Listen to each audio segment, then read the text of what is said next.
This video essay is principally concerned with 3 questions. First, what are runes in Elden Ring and how do they work? Second, what is the Greater Will and what does it want? And third, what are the central themes in the story of Elden Ring? In order to address these questions, I'll be drawing from 3 sources of evidence. First, I'll be drawing from the experiences accumulated over the course of my 200-odd hour blind playthrough. During this playthrough, I read every item description, spoke with every NPC I came across, took copious notes, and generally tried to experience as much of the game's story as possible in the context of a blind playthrough. For this reason, you'll get more out of this video essay if you've seen my blind playthrough, because I aim in this video essay to build on many of the ideas conveyed during this playthrough. Having said that, my blind playthrough is not required viewing, as I've done everything I can to ensure that this video essay is comprehensible for those who have not seen it. Second, as I've read most of the comments left by viewers on my blind playthrough, these comments invariably help to shape my interpretation of the game's story. Now, I said that I read most of the comments because several comments were prefaced with spoiler warnings for major plot points, and so I resisted the temptation to read these comments. All the same, it wouldn't be fair or accurate to suggest that I am solely responsible for the contents of this video essay. As such, I'll highlight the comments which proved most influential in shaping my understanding of the story over the course of this video essay. Third, I've spent a bit of time reviewing a GitHub page containing all the in-game text. I sought out this resource because in writing this video essay, I needed to be able to conduct keyword searches, and that's obviously not something that's available in-game.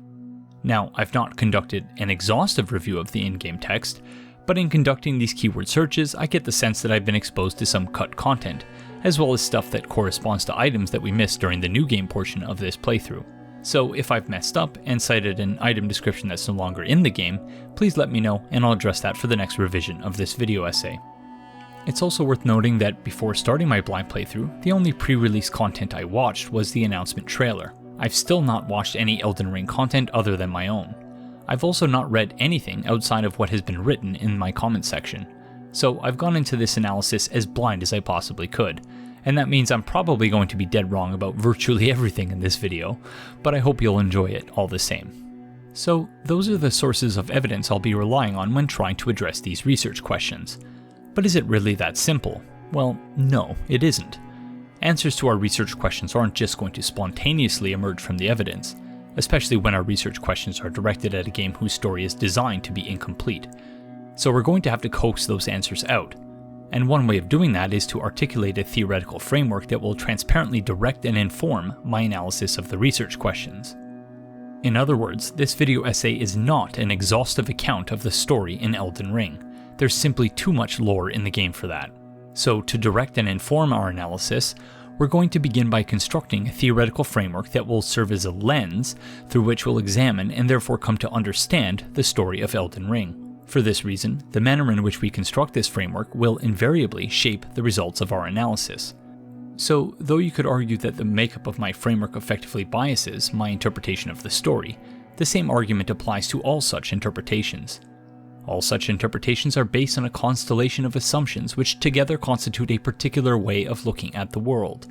I've done my best to capture my personal constellation of assumptions in the framework I'm about to describe, but I want it to be clear that all lore analyses are based on a similar patchwork of assumptions, even though most lore analysts do not make their own assumptions apparent. And again, it's worth noting that there is no canonical story in Elden Ring, and this is by design. Quoting an article published by Simon Parkin in The New Yorker, Hidetaka Miyazaki, Elden Ring's director, grew up poor in Shizuoka, 100 miles southwest of Tokyo. As a child, he couldn't afford books of his own. At the library, he borrowed English fantasy and science fiction that he didn't understand, imagining stories that might accompany the pictures. This experience has informed Miyazaki's game design philosophy, which is characterized in part by narrative obfuscation.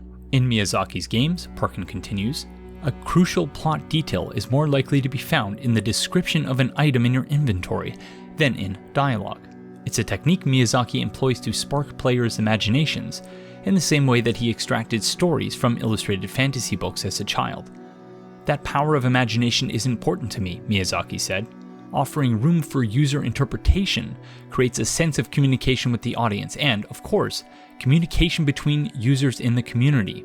This is something that I enjoy seeing unfold with our games, and that has continued to influence my work. So before you suggest that, say, my reading of Elden Ring's story is unduly colored by the real-life issues that together constitute my theoretical framework, keep in mind that this is precisely what Miyazaki and his team at From Software intended when they designed the game and its story. So having said all that, in the next few segments we're going to construct a theoretical framework, and then we're going to apply that theoretical framework to a couple of in-game and real-world examples before we use this lens to address our research questions.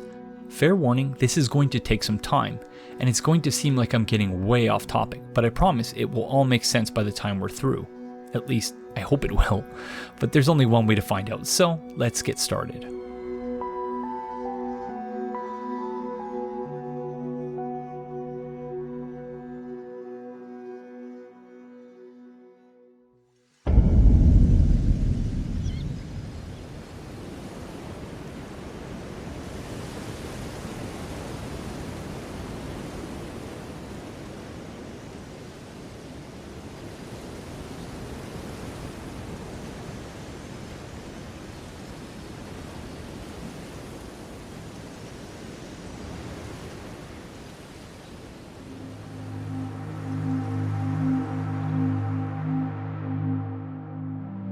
In the first few episodes of my blind playthrough of Elden Ring, I was struck by the early game emphasis on roots and relationality.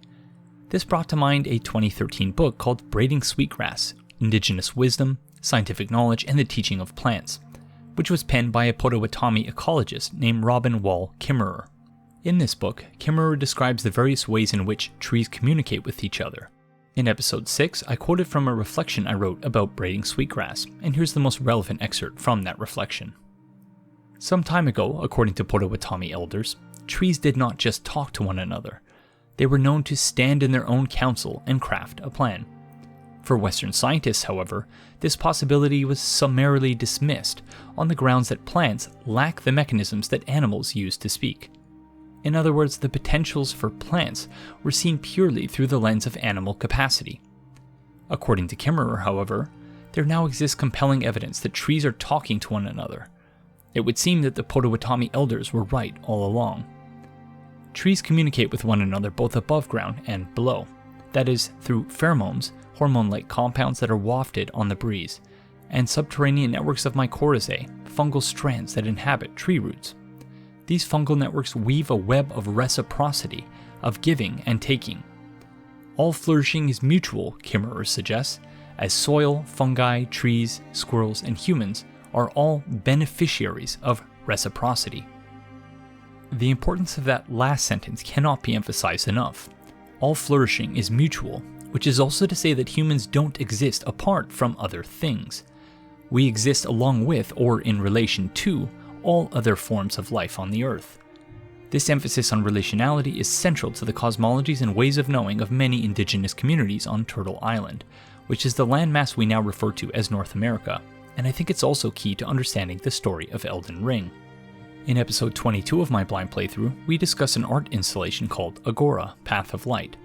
Agora was created by a team of indigenous and non-indigenous individuals, including an Ojibwe language professor and writer named Jeff Montague, an Anishinaabeg healer named Grey Cloud, along with Odessia Moreno Barada, Marie Metaphor Specht, and the Limbic Media team.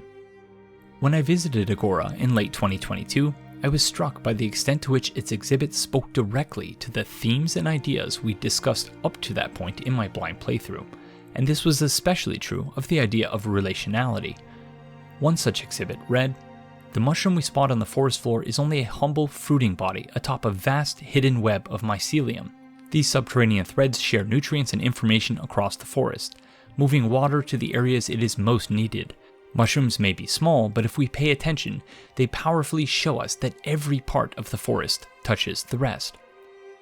As we'll see in the next segment, indigenous understandings of relationality apply not just to mushrooms and trees. In fact, these understandings are also reflected in the way the universe works at the subatomic level.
In episode 38 of my Blanc playthrough, I introduced Karen Barad's theory of Agential realism and the related notion of responsibility. Agential realism brings Michel Foucault's understanding of discourse to bear on Niels Bohr's interpretation of quantum physics, as illustrated through the double-slit experiment. This experiment illustrates, among other things, that our understanding of the laws of nature break down at the subatomic level. Now, my usual caveats apply here, which is to say that I'm a social scientist and not a particle physicist. But I'm nevertheless going to try to summarize the double-slit experiment as briefly and simply as I can. So, imagine we had a gun that shoots marbles in a general direction with a random spread, and imagine that we aim this gun at a barrier with a single vertical slit, and that behind this barrier is a wall which provides a visual indication of where it's been struck by marbles. If we fired up the marble gun and let it run long enough, we would eventually find a pattern on the wall that more or less resembled the shape of the slit itself. Now, let's run the experiment again, but this time we're going to replace the marble gun with a machine that generates waves in the direction of a single slit barrier, behind which is a wall that will provide some visual indication of where the waves have hit the wall. After starting the wave machine, we'll eventually find, once again, that the pattern on the back wall more or less resembles the shape of the slit. Now, this experiment is not known as the single slit experiment, but the double slit experiment. So what would happen if we added a second slit and ran the experiment again? First with marbles and then with waves. Somewhat predictably, the marbles leave two sets of marks on the wall, and these marks are more or less in line with their respective slits. After clearing the pattern and activating the wave machine, however, we find that the waves interact with one another shortly after passing through the slit, generating an interference pattern, or a diffraction pattern, on the wall that is quite unlike what we just saw with the marbles. We're looking not just at two lines, one for each slit, but at an interference pattern that consists of many lines. This is referred to as an interference pattern because, once again, the waves interfere with one another after passing through the slits, and the resulting sequence of events produces this pattern. Now, imagine this same experimental setup, but much, much smaller. In this smaller setup, the marble gun has been replaced with one that shoots electrons, and everything else has been scaled down appropriately. When we shoot electrons at a single slit, we find, once again, that the pattern on the wall more or less resembles the shape of the slit. When a second slit is added, however, things get a little weird. Recall that when we fired the marble gun at the two slits, we found that two lines had formed on the wall, which more or less resembled the shape of the slits. But when we fire the electron gun at the two slits, we find that an interference pattern is generated on the wall. In other words, the electrons behave like particles when fired at a barrier with a single slit, and like waves when fired at a barrier with two slits.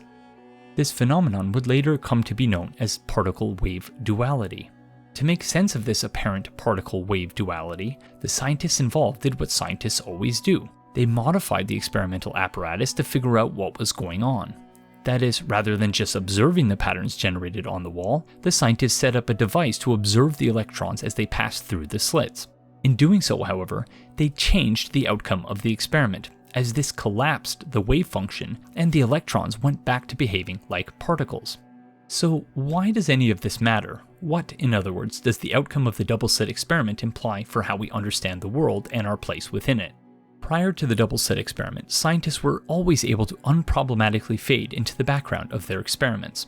The double-slit experiment demonstrates rather clearly, however, that scientists are always present in the results of their experiments, and that their presence invariably shapes their experimental findings. This has always been the case, of course, but the double-slit experiment made it much more difficult for scientists to refuse to account for their own situatedness. This refusal to account for the situatedness of scientists in experimental setups is reflected in how science is positioned in society more broadly, that is, as existing apart from society and the corruptible influence of politics and culture. This is what Donna Haraway has called the view from nowhere. The view from nowhere, as Haraway argued, is little more than a God trick. We all exist in the world, we all see from somewhere, and scientists are no different.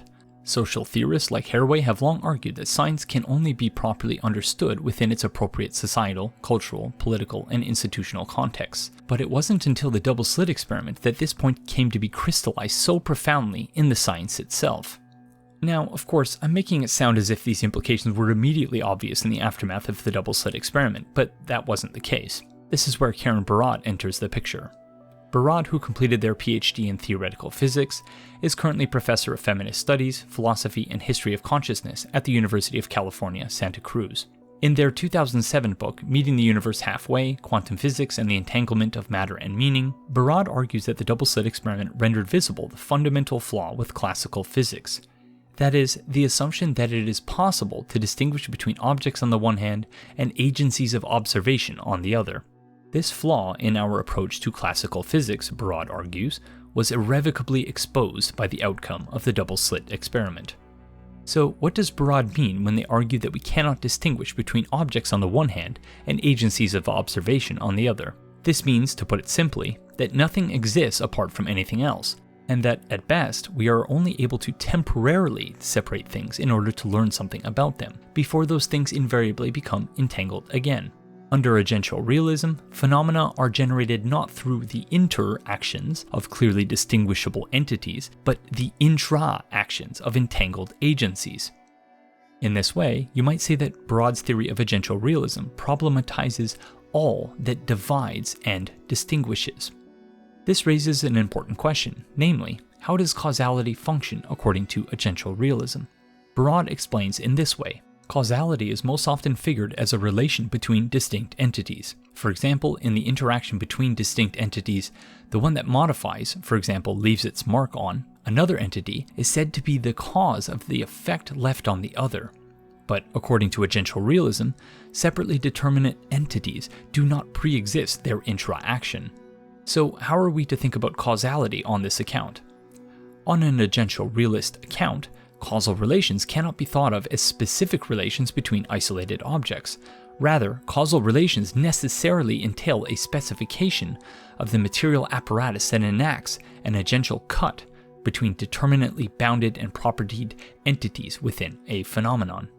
This understanding of causality is consistent with the in-game explanation of causality proposed by the Golden Order. As the item description for the law of causality explains, the fundamentalists describe the Golden Order through the powers of regression and causality. Causality is the pull between meanings.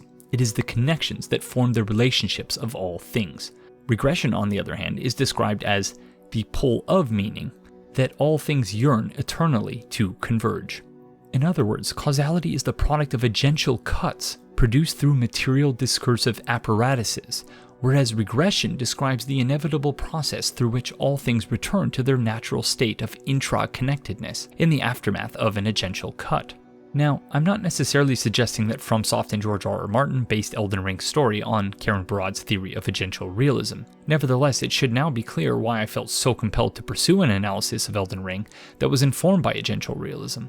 Simply put, the theory of agential realism doesn't just fit within the world created by Martin and FromSoft. It has the potential to greatly enhance our understanding of this world, its mechanics and story, but I digress. Agential realism is an ethico-onto-epistemology. That is, agential realism is not just an epistemology or a theory of knowing. It is also an ontology or a theory of being, as well as a code of ethics. This is what Barad means when they refer to agential realism as an ethico-onto-epistemology. Starting with ontology, agential realism tells us that humans exist within and not apart from nature, and that together humans and non-humans form a non-dualistic collective. In epistemological terms, agential realism tells us that objective knowledge is generated with reference to phenomena, not observation-independent objects. It follows from the ontological and epistemological dimensions of agential realism that we have an ethical obligation or a responsibility to human and non-human others. So, to summarize, here are the two most significant material discursive consequences of agential realism. First, under agential realism, we don't interact, we intra-act, because the prefix inter refers to something that happens between separate entities, whereas intra refers to something that is happening within a single entity. Second, agential realism is concerned not with responsibility, that is, the state or fact of having a duty to deal with something or of having control over something or someone, but with responsibility, that is, our collective ability to respond to our situatedness within the world.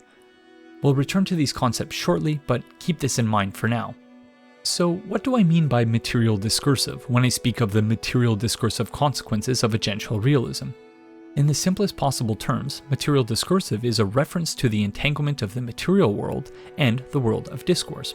In much more complicated terms, this is a reference to Michel Foucault's understanding of discourse. To quote from my doctoral thesis, "In the most general and vaguest sense," Michel Foucault explains, "discourse is not just a group of verbal performances, which is itself the product of a group of signs, but also a group of acts of formulation, a series of sentences or propositions. This conception of discourse is constituted by a group of sequences of signs, insofar as they are statements, that is, insofar as they can be assigned to particular modalities of existence. It is possible on this view to identify, in the conditions of emergence of statements, exclusions, limits, or gaps that validate only one series of modalities, enclose groups of coexistence, and prevent certain forms of use. Discourse, it follows for Foucault, is made up of a limited number of statements for which a group of conditions of existence can be defined. This understanding of discourse," Stuart Hall explains, "entails the rejection of conventional distinctions between thought and action, language and practice. The discursive field which results from this undermines the distinction between true and false statements, between science and ideology. On this view, discourse and its relation to knowledge must be understood not in terms of types of consciousness, modes of perception and forms of ideology, but in terms of tactics and strategies of power, deployed through implantations, distributions, demarcations, control of territories, and organizations of domains." In other words, discourse is not just talk and text. Indeed, the way we talk about things serves not just to imbue those things with meaning, but also to shape, expand, and limit what is possible in relation to those things. The crucial point here is this understanding of discourse dissolves traditional distinctions between language and practice, thought and action. This is what makes Agential realism a material discursive theory. It's a theory that accounts for the material effects of discourse, and vice versa. Once again, we'll return to this shortly. In episode 47 of my blind playthrough, I started exploring different ways of thinking about runes in Elden Ring, and how they might function as forms of discourse, language, or communication. To that end, I discussed the 2016 film Arrival, and its depiction of the theory of linguistic relativity, in addition to discussing the plaques that were affixed to the Pioneer 10 and Pioneer 11 space probes, as well as the golden record that was affixed to the Voyager 1 and Voyager 2 spacecraft. These examples are crucial for understanding our framework, so let's revisit and summarize these discussions before introducing a third example, one that I've been thinking about for quite a while. The idea behind each of these examples is to disabuse you of any notion you might have that discourse, language, or communication are simple or straightforward. They are anything but.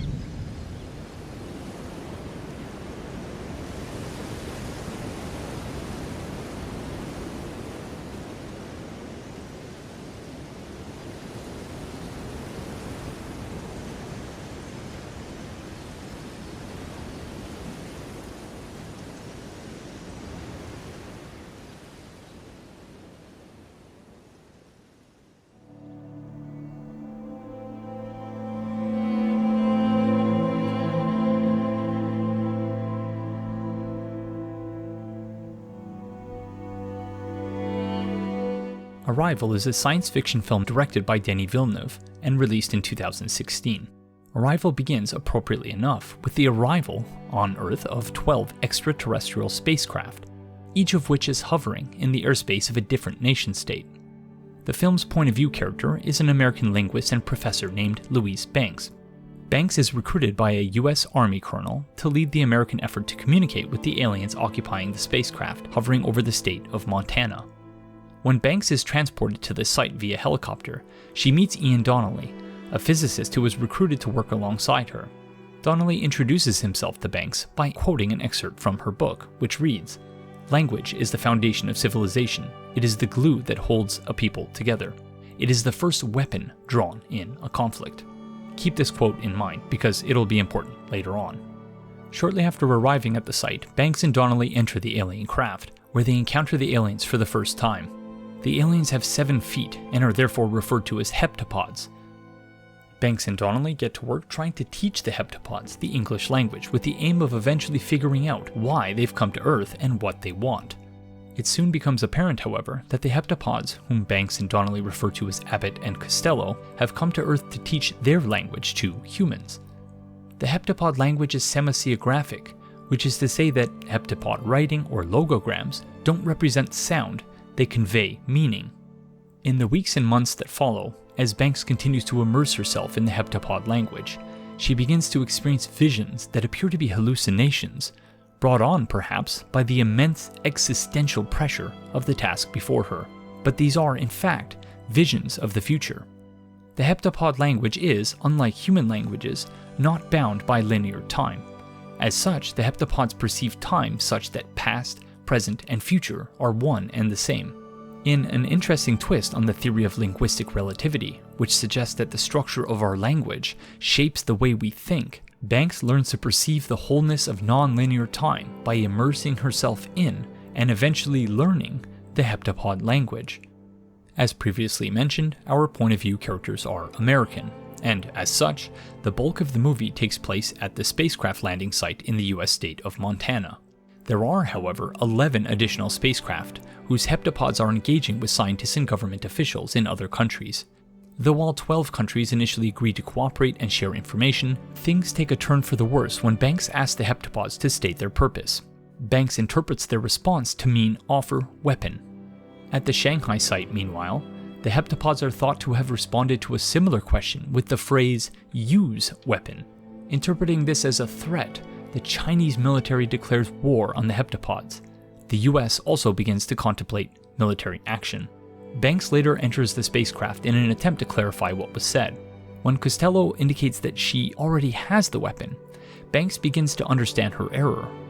Remember when Donnelly quoted from her book when they were en route to the site? Banks described language as the first weapon that is drawn in a conflict, and the Chinese appear to have made a similar error when interpreting how their heptapods described their purpose on Earth. In other words, humanity's culture of violence distorted their interpretation of the heptapods' language such that scientists at least two sites, China and the United States, misinterpreted the heptapods' word for tool or gift or language as weapon. This demonstrates, among other things, the extent to which our languages and cultures are hopelessly entangled. As a result of this entanglement, humanity stands at the brink of war with advanced extraterrestrial beings who are not even remotely aggressive. As Costello goes on to explain to Banks, the heptapods came to Earth to give humans the gift of their language because in 3,000 years, the heptapods will require humanity's help. Banks, still confused, asked how they can know the future. Costello responds simply with Louise sees future and weapon opens time. As Louise Banks is our POV character, the baked-in on-screen subtitles once again interpret the heptapod word for tool or gift or language as weapon, but the context in which the word is used this time around makes its true meaning apparent to Banks. Indeed, a few seconds later, Banks starts experiencing the wholeness of time, and she uses this newfound ability to convince the general of the Chinese army to stand down, thus preventing an ill-fated war with an advanced species of alien whose capabilities far surpass those of humans. We'll return to the ideas raised in this segment later on. For now, it's worth keeping in mind that human languages both reflect and shape our cultures and values. It's also worth pondering the question, how would our cultures, values, and capabilities change if we were given the opportunity to learn an otherworldly language, one that reflects cultures, values, and capabilities that are entirely alien to us? Arrival is, of course, a work of fiction. We humans have, however, spent a great deal of time thinking about how to communicate with extraterrestrial beings. In the next segment, we discuss two such projects from the late 20th century.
1970s, NASA was preparing to launch its Pioneer 10 and Pioneer 11 spacecraft.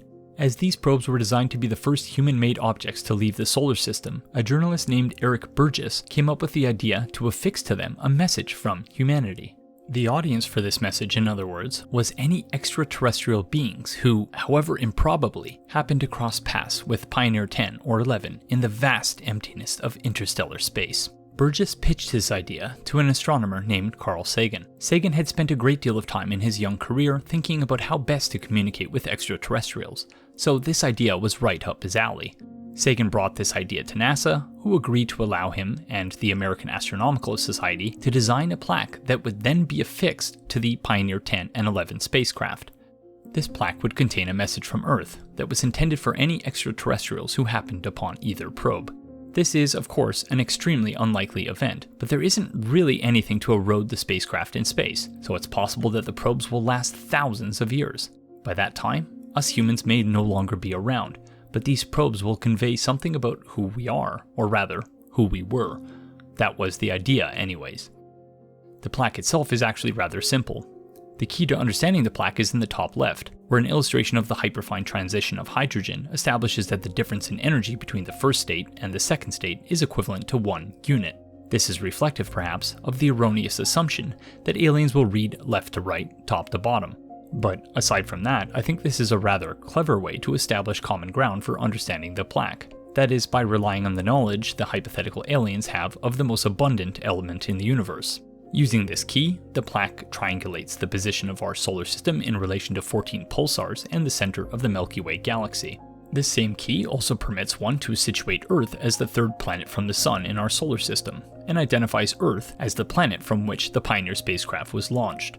Sagan, along with the American Astronomical Society, wanted originally to include only scientific hieroglyphs on the plaque, but his then wife, Linda Saltzman, convinced the team to include human figures on the plaque as well. This proved to be controversial for reasons that may strike us as silly today, as critics characterize this drawing as pornographic. Some other criticisms still resonate today, however, as others noted that the humans appear obviously to be of European descent. Still others noted that the female figure is standing passively while the male figure is actively greeting the universe.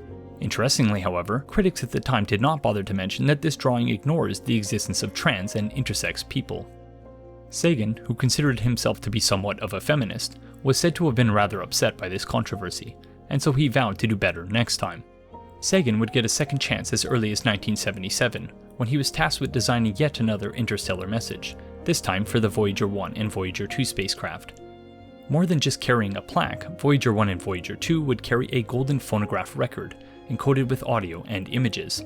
Sagan aspired to encode on this record an inclusive and comprehensive depiction of humanity, including the faces and voices of people from every nation and ethnic background, along with sights, sounds, and music from every corner of the globe. Somewhat predictably, however, the process of selecting music, audio clips, and images was an intensely political one. For example, when Andrienne, a leader on the project, pitched the idea to include an audio recording of a kiss, she was given, quote, strict orders from NASA to keep it heterosexual, end quote.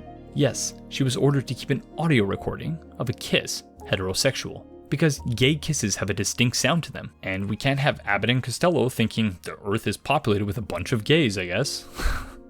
So, as you might imagine, this same mindset is evident throughout the record. It was, after all, a different time, but we'll get to that in a minute. So, if an alien happened to recover one of the Voyager spacecraft in interstellar space, they might notice a golden disc-shaped object affixed to it. Upon inspecting it, they would find these glyphs engraved on it, some of which we saw on the Pioneer plaque. The hyperfine transition of hydrogen once again establishes a key for decoding the engravings. If the alien figures this out, they may be able to use the pulsar map to triangulate the spacecraft's planet of origin. If they're capable of doing that, they may also be capable of decoding this diagram here, which demonstrates how to play the enclosed record. That is, by turning it at a speed of 3.6 seconds per rotation with the stylus engaged. Beneath this engraving is an elevation view of the record sitting atop the included record player, and the remaining engravings explain how to calibrate the image.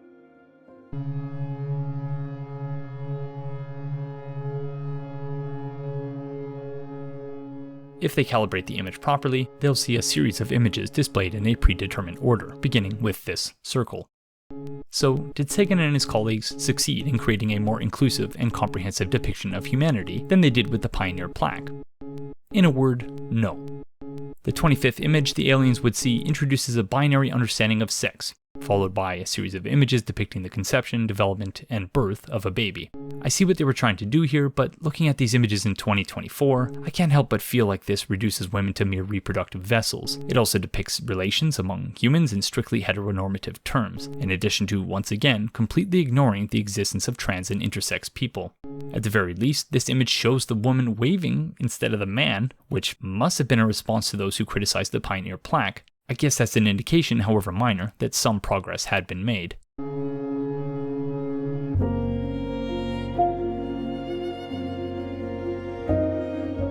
Now, don't get me wrong, I think the Voyager Golden Record is a wonderful creation made with the best of intentions, and I love the idea of these 1970s space probes serving as our emissaries in interstellar space. I'm also not trying to shame those responsible for the record. Ultimately, however, the record is very much a product of its time, and that's the main takeaway here. These probes are not even 50 years old, and they're already extremely dated. And I'm not just talking from a technological perspective, but from a discursive one as well. Remember that discourse isn't just talk and text, it's about shaping what's possible and what isn't. As far as the Golden Record is concerned, romantic relationships are entirely reproductive and strictly heterosexual. Trans people don't exist. Intersex people don't exist. The Golden Record is a representation of humanity, and those responsible for its content saw fit to exclude trans and intersex people from this representation. This exclusion both reflects and reproduces the material effects of problematic discourses which deny personhood to anyone who transcends conventional ontologies of sex or gender. Today, I would like to think that this wouldn't happen. Now, that's easy for me to say as a cis male. I also recognize that we've seen a sharp uptick in anti-LGBTQ two-spirit plus discourses in the last few years, not to mention some extremely harmful laws being passed in many jurisdictions. When you consider how the broader discourse has changed since the 1970s, however, I don't think it's unreasonable to suggest that if we sent another Golden Record into space, it wouldn't so blatantly exclude those who transcend conventional ontologies of sex or gender. Certainly, we still have a very long way to go, but it's remarkable how much these discourses have changed in less than half a century. Now, consider this. If our discourses have changed that much in 50 years, can you imagine how different our discourses, languages, and forms of communication will be in 10,000 years? Well, that's the challenge for those engaged in nuclear semiotics, which is the subject of our next segment.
Throughout my blind playthrough of Elden Ring, we discussed the notion of responsibility and what it means to be responsible people, that is, people who are able to respond to their situatedness within the world. In the process, I spoke somewhat vaguely about the need to care for our planet and everything on it, but what does that really mean? When we're talking about environmentalism in 2024, I think we're speaking most often about anthropogenic climate change and the forces driving it, namely our collective addiction to burning fossil fuels. As such, you don't have to go very far to find a YouTuber or politician extolling the virtues of atomic energy, or a scientist dismissing legitimate concerns about the same. Nuclear power, it is increasingly argued, is among the cleanest forms of energy, and it is associated with virtually no carbon emissions. Now, this is technically true, but only if you're talking about the process of generating nuclear energy in isolation from the rest of the nuclear fuel chain.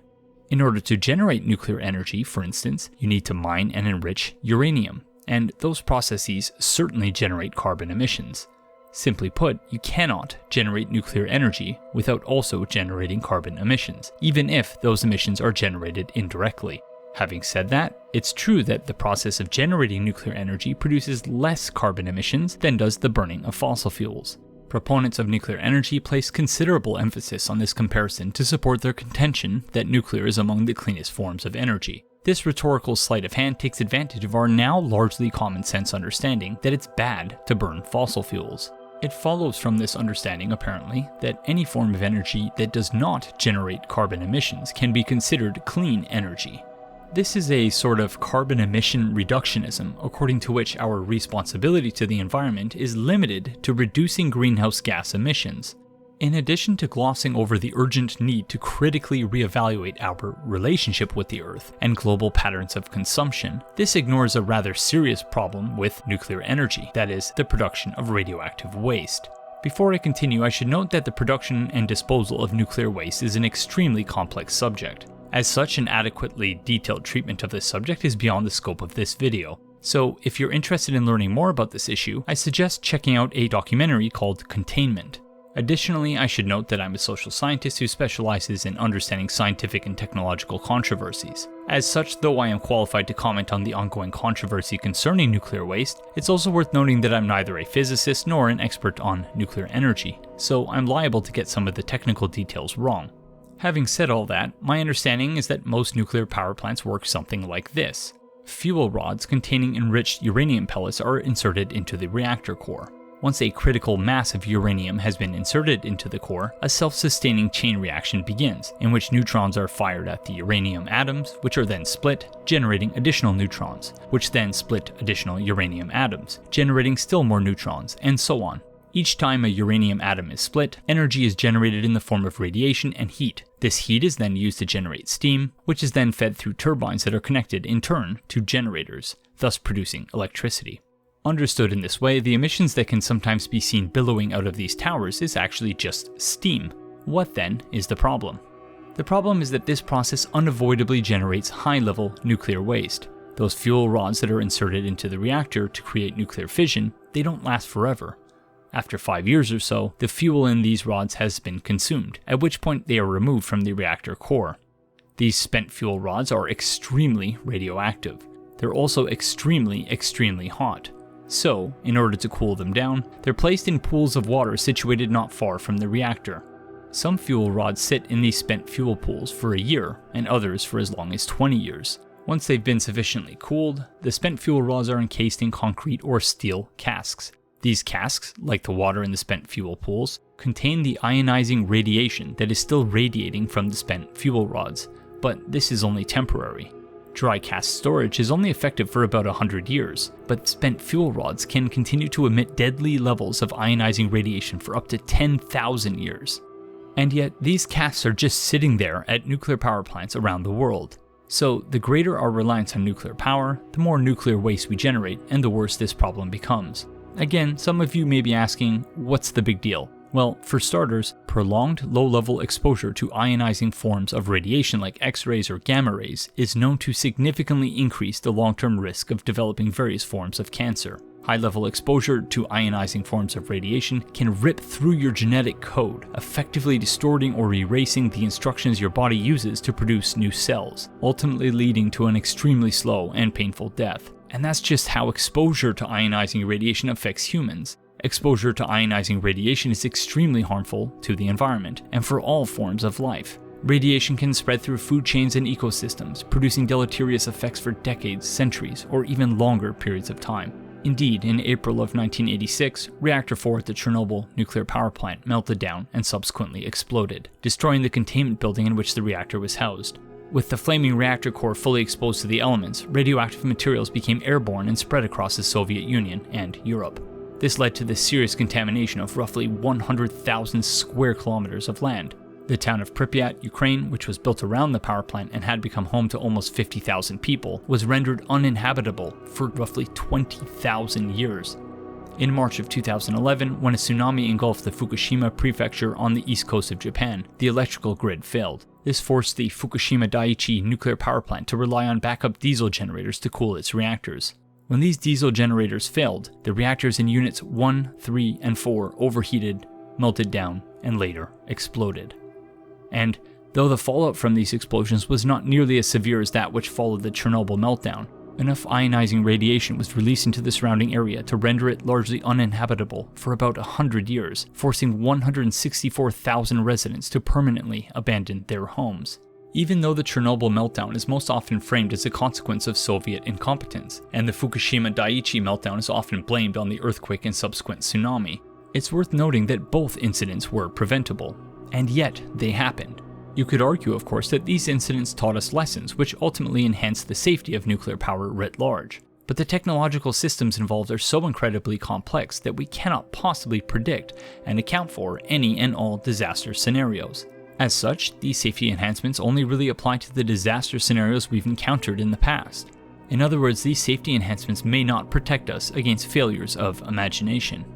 So imagine, if you will, that something happened to the spent fuel rods that are literally just sitting around at nuclear power plants the world over. In such a scenario, I think it's safe to say that the outcome would not be good. Recognizing this, many have argued that the best solution is to permanently entomb nuclear waste a few hundred meters below the surface in what are called deep geological repositories. Several such facilities are operational across the globe, with many more currently being planned or constructed.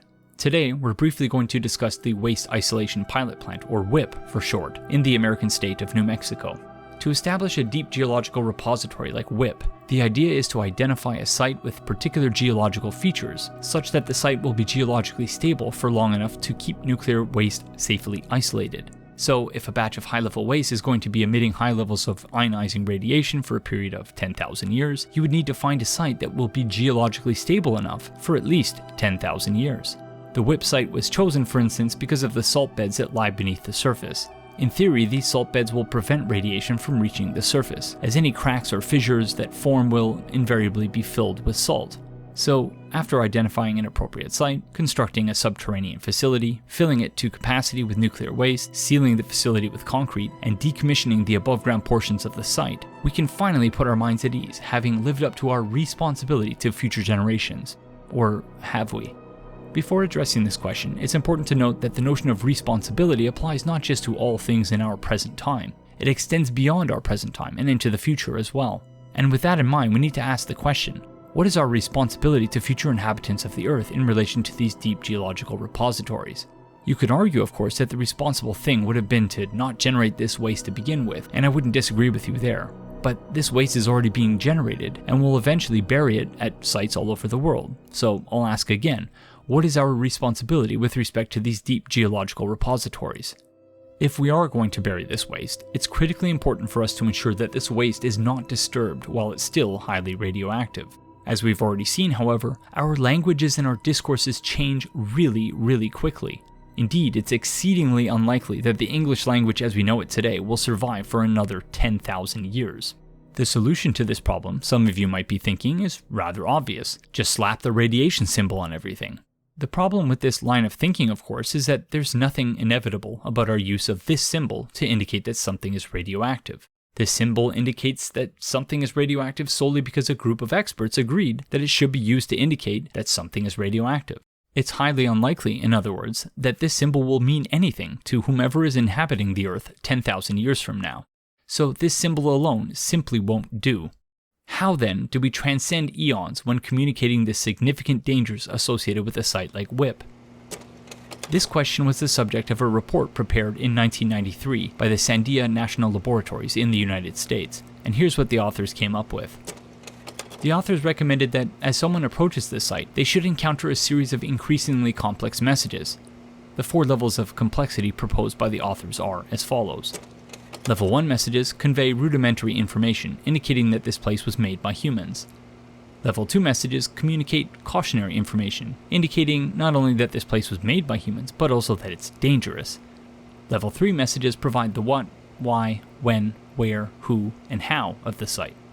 Level 4 messages communicate complex information, including detailed records, tables, figures, graphs, maps, diagrams, and so on. So imagine that we happen upon the site 2,000 years from now. As we approach, we might be taken aback by the landscape before us. It appears unnatural and menacing. It evokes within us a sense of unease, and the inescapable feeling that this land has been cursed and shunned. In other words, the built environment of the site functions as a level 1 and level 2 message, in that it conveys not only that the site was created by intelligent beings, but also that these beings were not keen on having visitors, and that something dangerous lies ahead. To accomplish this, the authors propose a number of environmental designs, each of which is characterized by the presence of physical markers protruding from below, hinting at the horrifying substances that lie only a few hundred meters beneath the surface. Here are just a few of the designs proposed by the authors.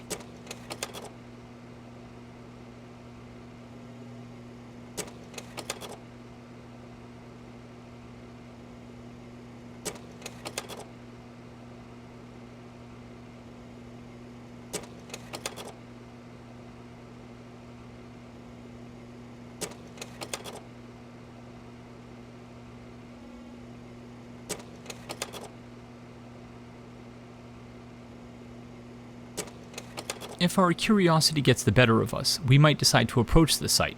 After passing through several rows of menacing spikes and thorns, we come across a message kiosk containing level 2 and level 3 messages. The level 2 message, written in English, reads, "Danger. Poisonous radioactive waste buried here. Do not dig or drill." This message is flanked by two faces, one that is supposed to evoke Edvard Munch's The Scream, and the other that is supposed to denote sickness or nausea. Not far from this message, we find the same message in 6 additional languages: Spanish, Russian, French, Chinese, Arabic, and Navajo. We also find a blank space on which we are encouraged to reinscribe this message in a new language, or in one of the existing languages if the existing messages have started to succumb to the elements. A few steps away, we find a level 3 message which reads as follows.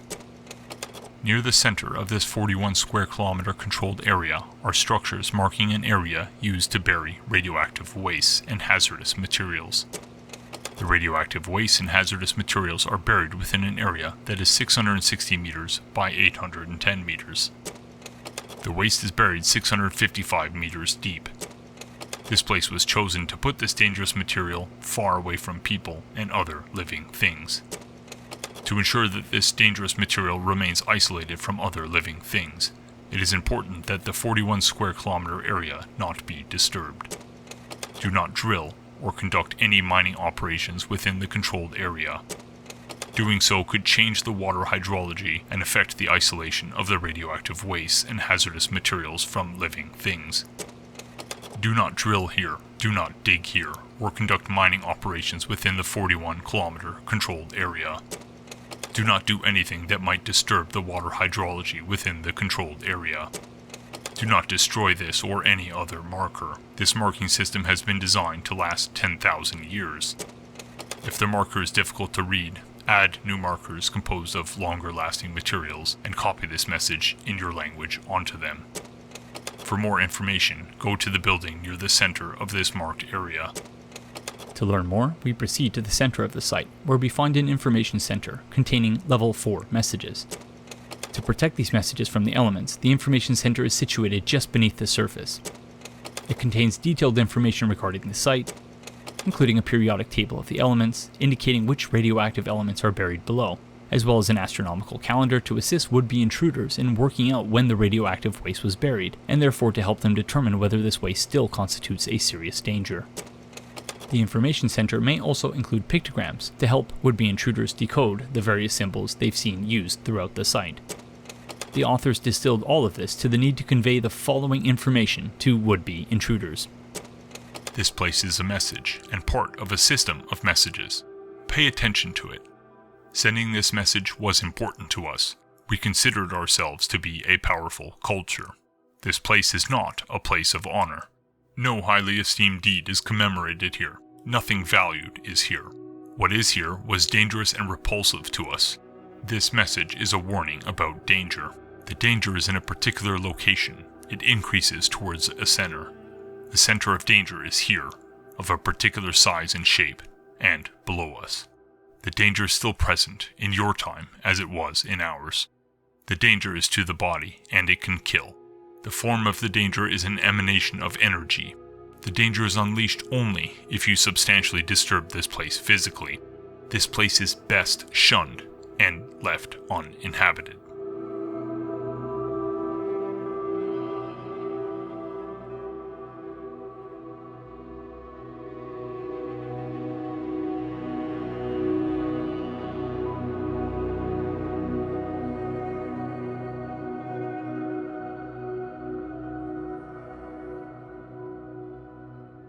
So, did they succeed in effectively communicating that this is a cursed land that is best left shunned and uninhabited? In my opinion, the answer is no, as there are a number of problems with how these messages are communicated. First, as we approached the site, we were greeted by the unwelcoming landscape of a land that seems to have been cursed and shunned. While in theory this should have deterred us from proceeding, it may have actually had the opposite effect.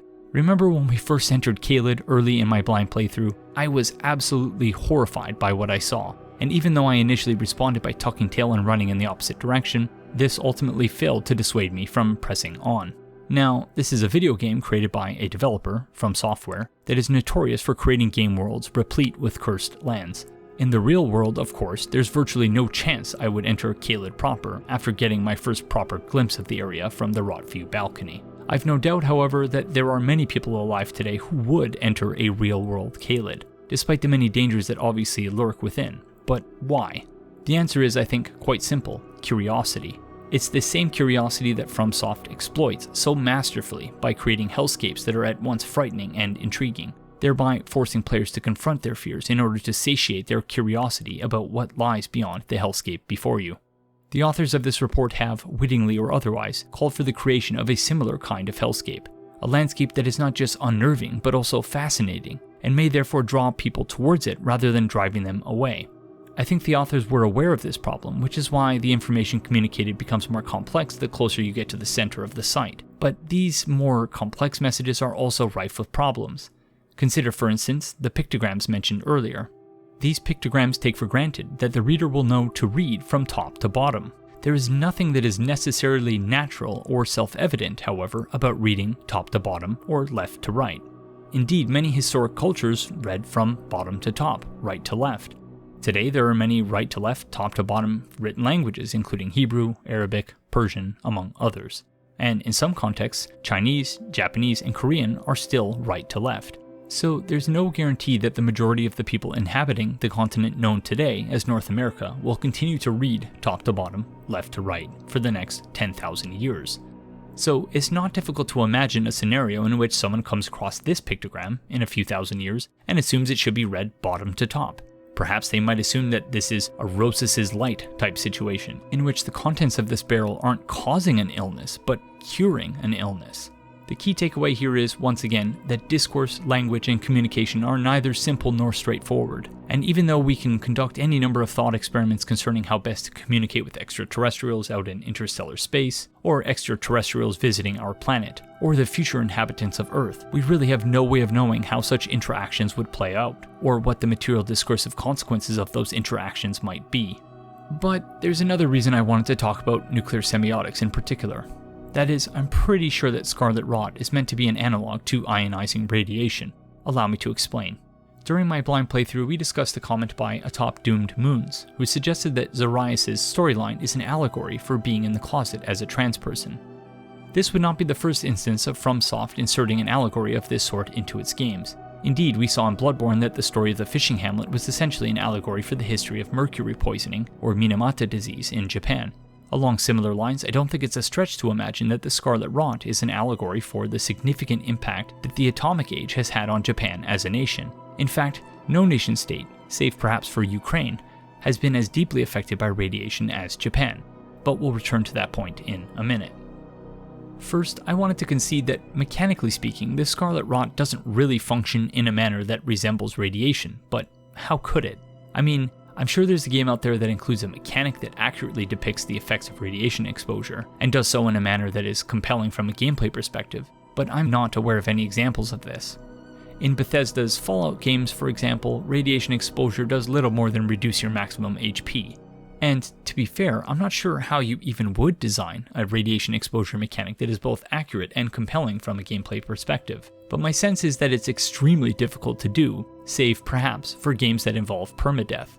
As such, in the mechanics of Elden Ring, Scarlet Rot functions essentially like a more potent form of poison. I don't think this is enough, however, to refute my suggestion that the Scarlet Rot is an allegory for radiation. In the story of Elden Ring, Scarlet Rot affects the environments and denizens of the lands between in a manner that is reminiscent of the effects of radiation. CITED is a land best left shunned and uninhabited, much like the city of Pripyat and the exclusion zone surrounding the Fukushima Daiichi power plant. The key difference in how the underlying problems become manifest is this. In Pripyat and Fukushima, the danger is invisible to our senses. In CITED, on the other hand, there is no mistaking the danger that lies ahead. The impact of the Scarlet Rot on the lands between is not, of course, limited to CITED. Beneath the Academy of Raya Lucaria, where scholars are engaged in research involving dangerous materials, we find the Lake of Rot. You could argue perhaps that the Lake of Rot is where the Academy's septic tanks are emptied, creating the toxic conditions in the lake. I think that would make sense if the lake inflicted us with poison and not Scarlet Rot. What I'm suggesting, in other words, is that the Academy's researchers have been dumping what is effectively nuclear waste, creating the Lake of Rot. You could also suggest perhaps that these researchers are akin to those who worked on the Manhattan Project. The Manhattan Project was, of course, responsible for producing the atomic bombs dropped on the Japanese cities of Hiroshima and Nagasaki in 1945. The atomic bombings of Hiroshima and Nagasaki instantly killed tens of thousands of people, the overwhelming majority of whom were civilians, and both cities were razed to the ground. In the months that followed, the horrifying effects of radiation poisoning claimed the lives of tens of thousands more. In total, some 200,000 people would die as a result of the atomic bombings of Hiroshima and Nagasaki, needless attacks on a nation that, militarily speaking, had already been defeated. In addition to killing upwards of 200,000 innocent Japanese civilians and razing Hiroshima and Nagasaki to the ground, the atomic bombings effectively traumatized a nation. In the decades that followed, many Japanese filmmakers and artists channeled this trauma into their creative pursuits. In the original Godzilla film, Gojira, which was released in 1954, Godzilla was both the metaphorical embodiment of the atomic bomb and nature's response to the same. Godzilla's skin, for instance, was modeled after the radiation burns experienced by the Hibakusha, that is, survivors of the bomb or bomb-affected people. Likewise, the film begins with Godzilla destroying a Japanese fishing vessel, which is a direct reference to post-war nuclear weapons testing conducted by the US military in Japanese waters, which, as you might expect, proved devastating for Japanese fishing vessels.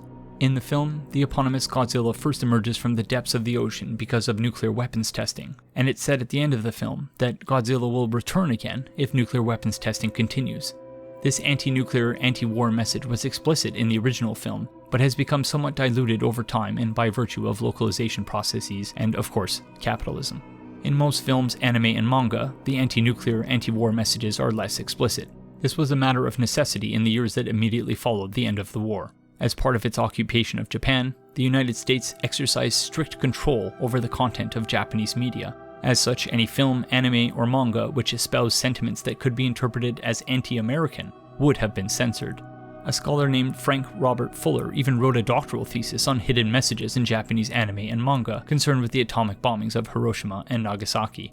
Understood in this context, and given everything we know about FromSoft, and the influence of Japanese cultural forces on the stories in its games, I don't think it's unreasonable to suggest that Elden Ring is, at least in part, a commentary on the futility of war in general, and the perils of atomic warfare in particular. Perhaps this is why we find the Caelum ruins in the sad state it's in, with its buildings having been leveled, its burning inhabitants screaming in anguish.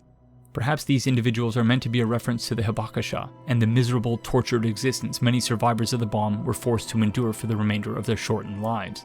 Or perhaps the player character is meant to see the aftermath of the atomic bombings from the eyes of the Hibakusha. From the perspective of the Japanese people, the atomic age literally fell from the sky.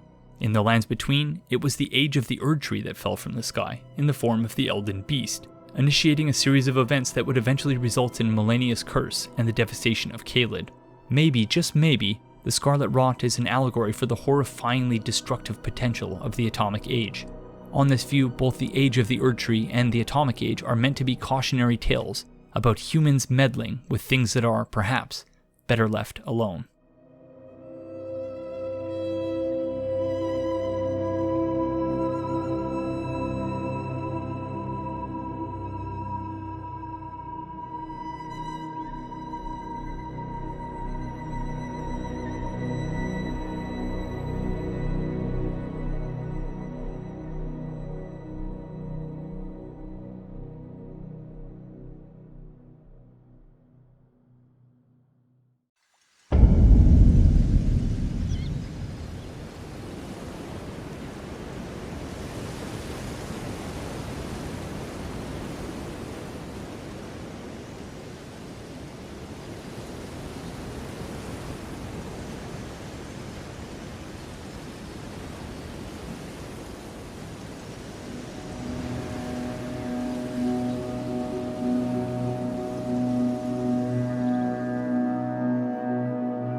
Now, we've obviously been talking for quite a long time about stuff that's not directly related to the game, so let's turn finally to summarizing our theoretical framework so that we can actually apply it to the story of Elden Ring.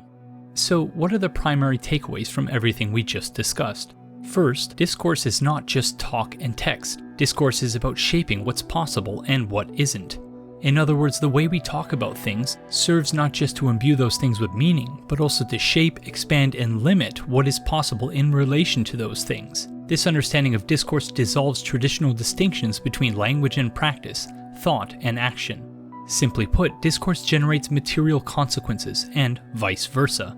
Second, as evidenced by the intra-actions of trees, mushrooms, and indeed all living things, all flourishing is mutual. It follows from this point, moreover, that all withering is mutual.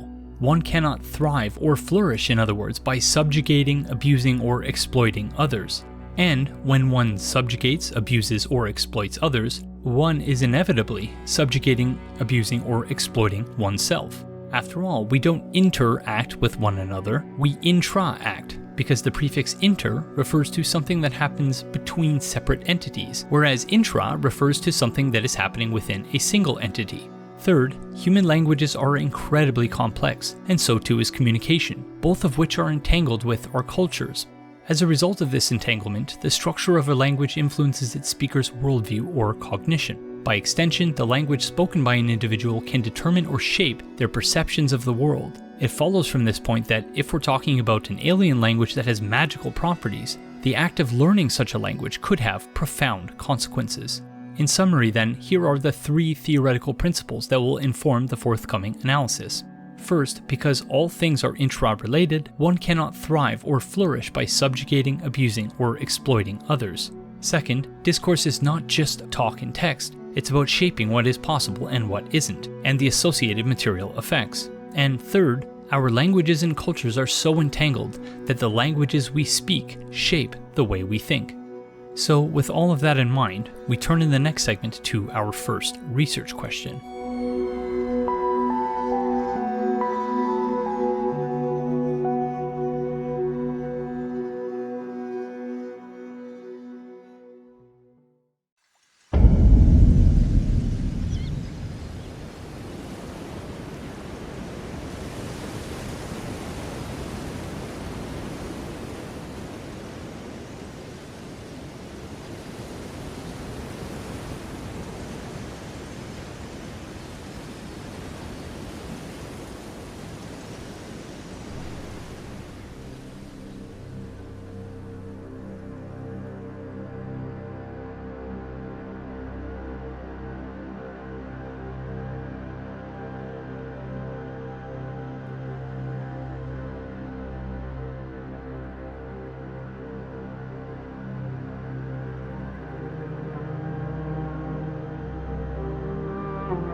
Before we can attempt to piece together the central plot of Elden Ring, we need to address a rather fundamental question.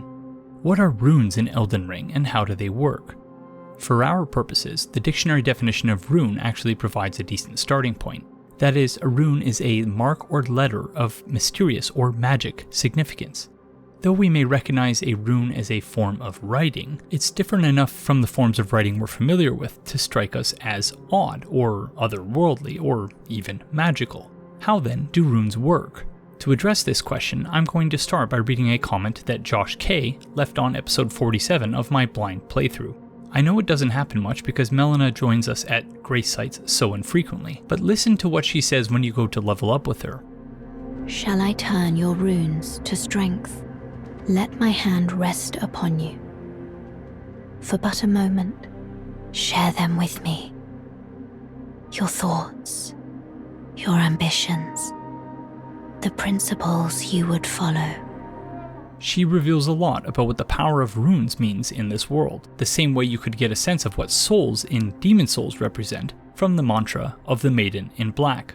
Runes seem to be the scattered willpower to bend and structure reality to suit the bearer's ideals and ambitions, Personally, I think the reason larger accumulations of runes start to appear more and more like an eye is because their power is based on the unique perspective of the user. Like, what is it you see when you look at the world? And what would you make of it if you could change it? I agree with the core idea being conveyed here, namely that runes permit one to bend and structure reality in a manner which reflects the bearer's ideals and ambitions, but I think Josh and I diverge in terms of the underlying mechanics. So here's what I think is happening. In Elden Ring, runes are letters or symbols in the language of the gods, and our ability to bend and structure reality to suit our needs, wants, and desires is a product of our fluency in that language. The Great Runes represent a more advanced, exclusive form of this same language. Thus, the Elden Ring is a particular arrangement of Great Runes, formed essentially into a semisiographic sentence, and that the particular manner in which the Great Runes are arranged impacts the material world in various ways.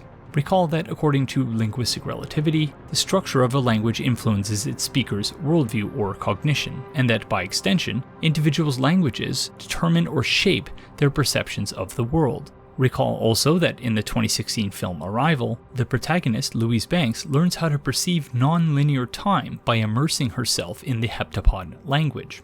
Likewise, in Elden Ring, the abilities of the player character are directly proportional to our familiarity with the language of the gods. This is not merely about accumulating runes, however, as you can accumulate tens of thousands of runes at the start of the game, but you can't actually use them to improve your abilities until you meet Melina, who teaches you the basics of the language, allowing you to level up. In other words, it's only by leveling up and by extension, actually immersing yourself in the language of the gods, that you're able to improve your abilities. Each time you level up, you become more fluent in the language of the gods, which further influences your cognition and improves your ability to shape reality to suit your needs, wants, and desires. Along similar lines, Great Runes are semisiographic, which means they reflect the needs, wants, and desires of the demigods with which they are associated. Godric's Great Rune is unique in that it consists not just of a single ring, but 4 of them. There's this one in the center, but there are 3 additional rings grafted onto it, including one in the lower left, one in the lower right, and one in the top middle. This is explained in the item description, which explicitly describes the Great Rune as the anchor ring that is found in the center of the Elden Ring. This is also reflective, however, of Godric's propensity to engage in grafting.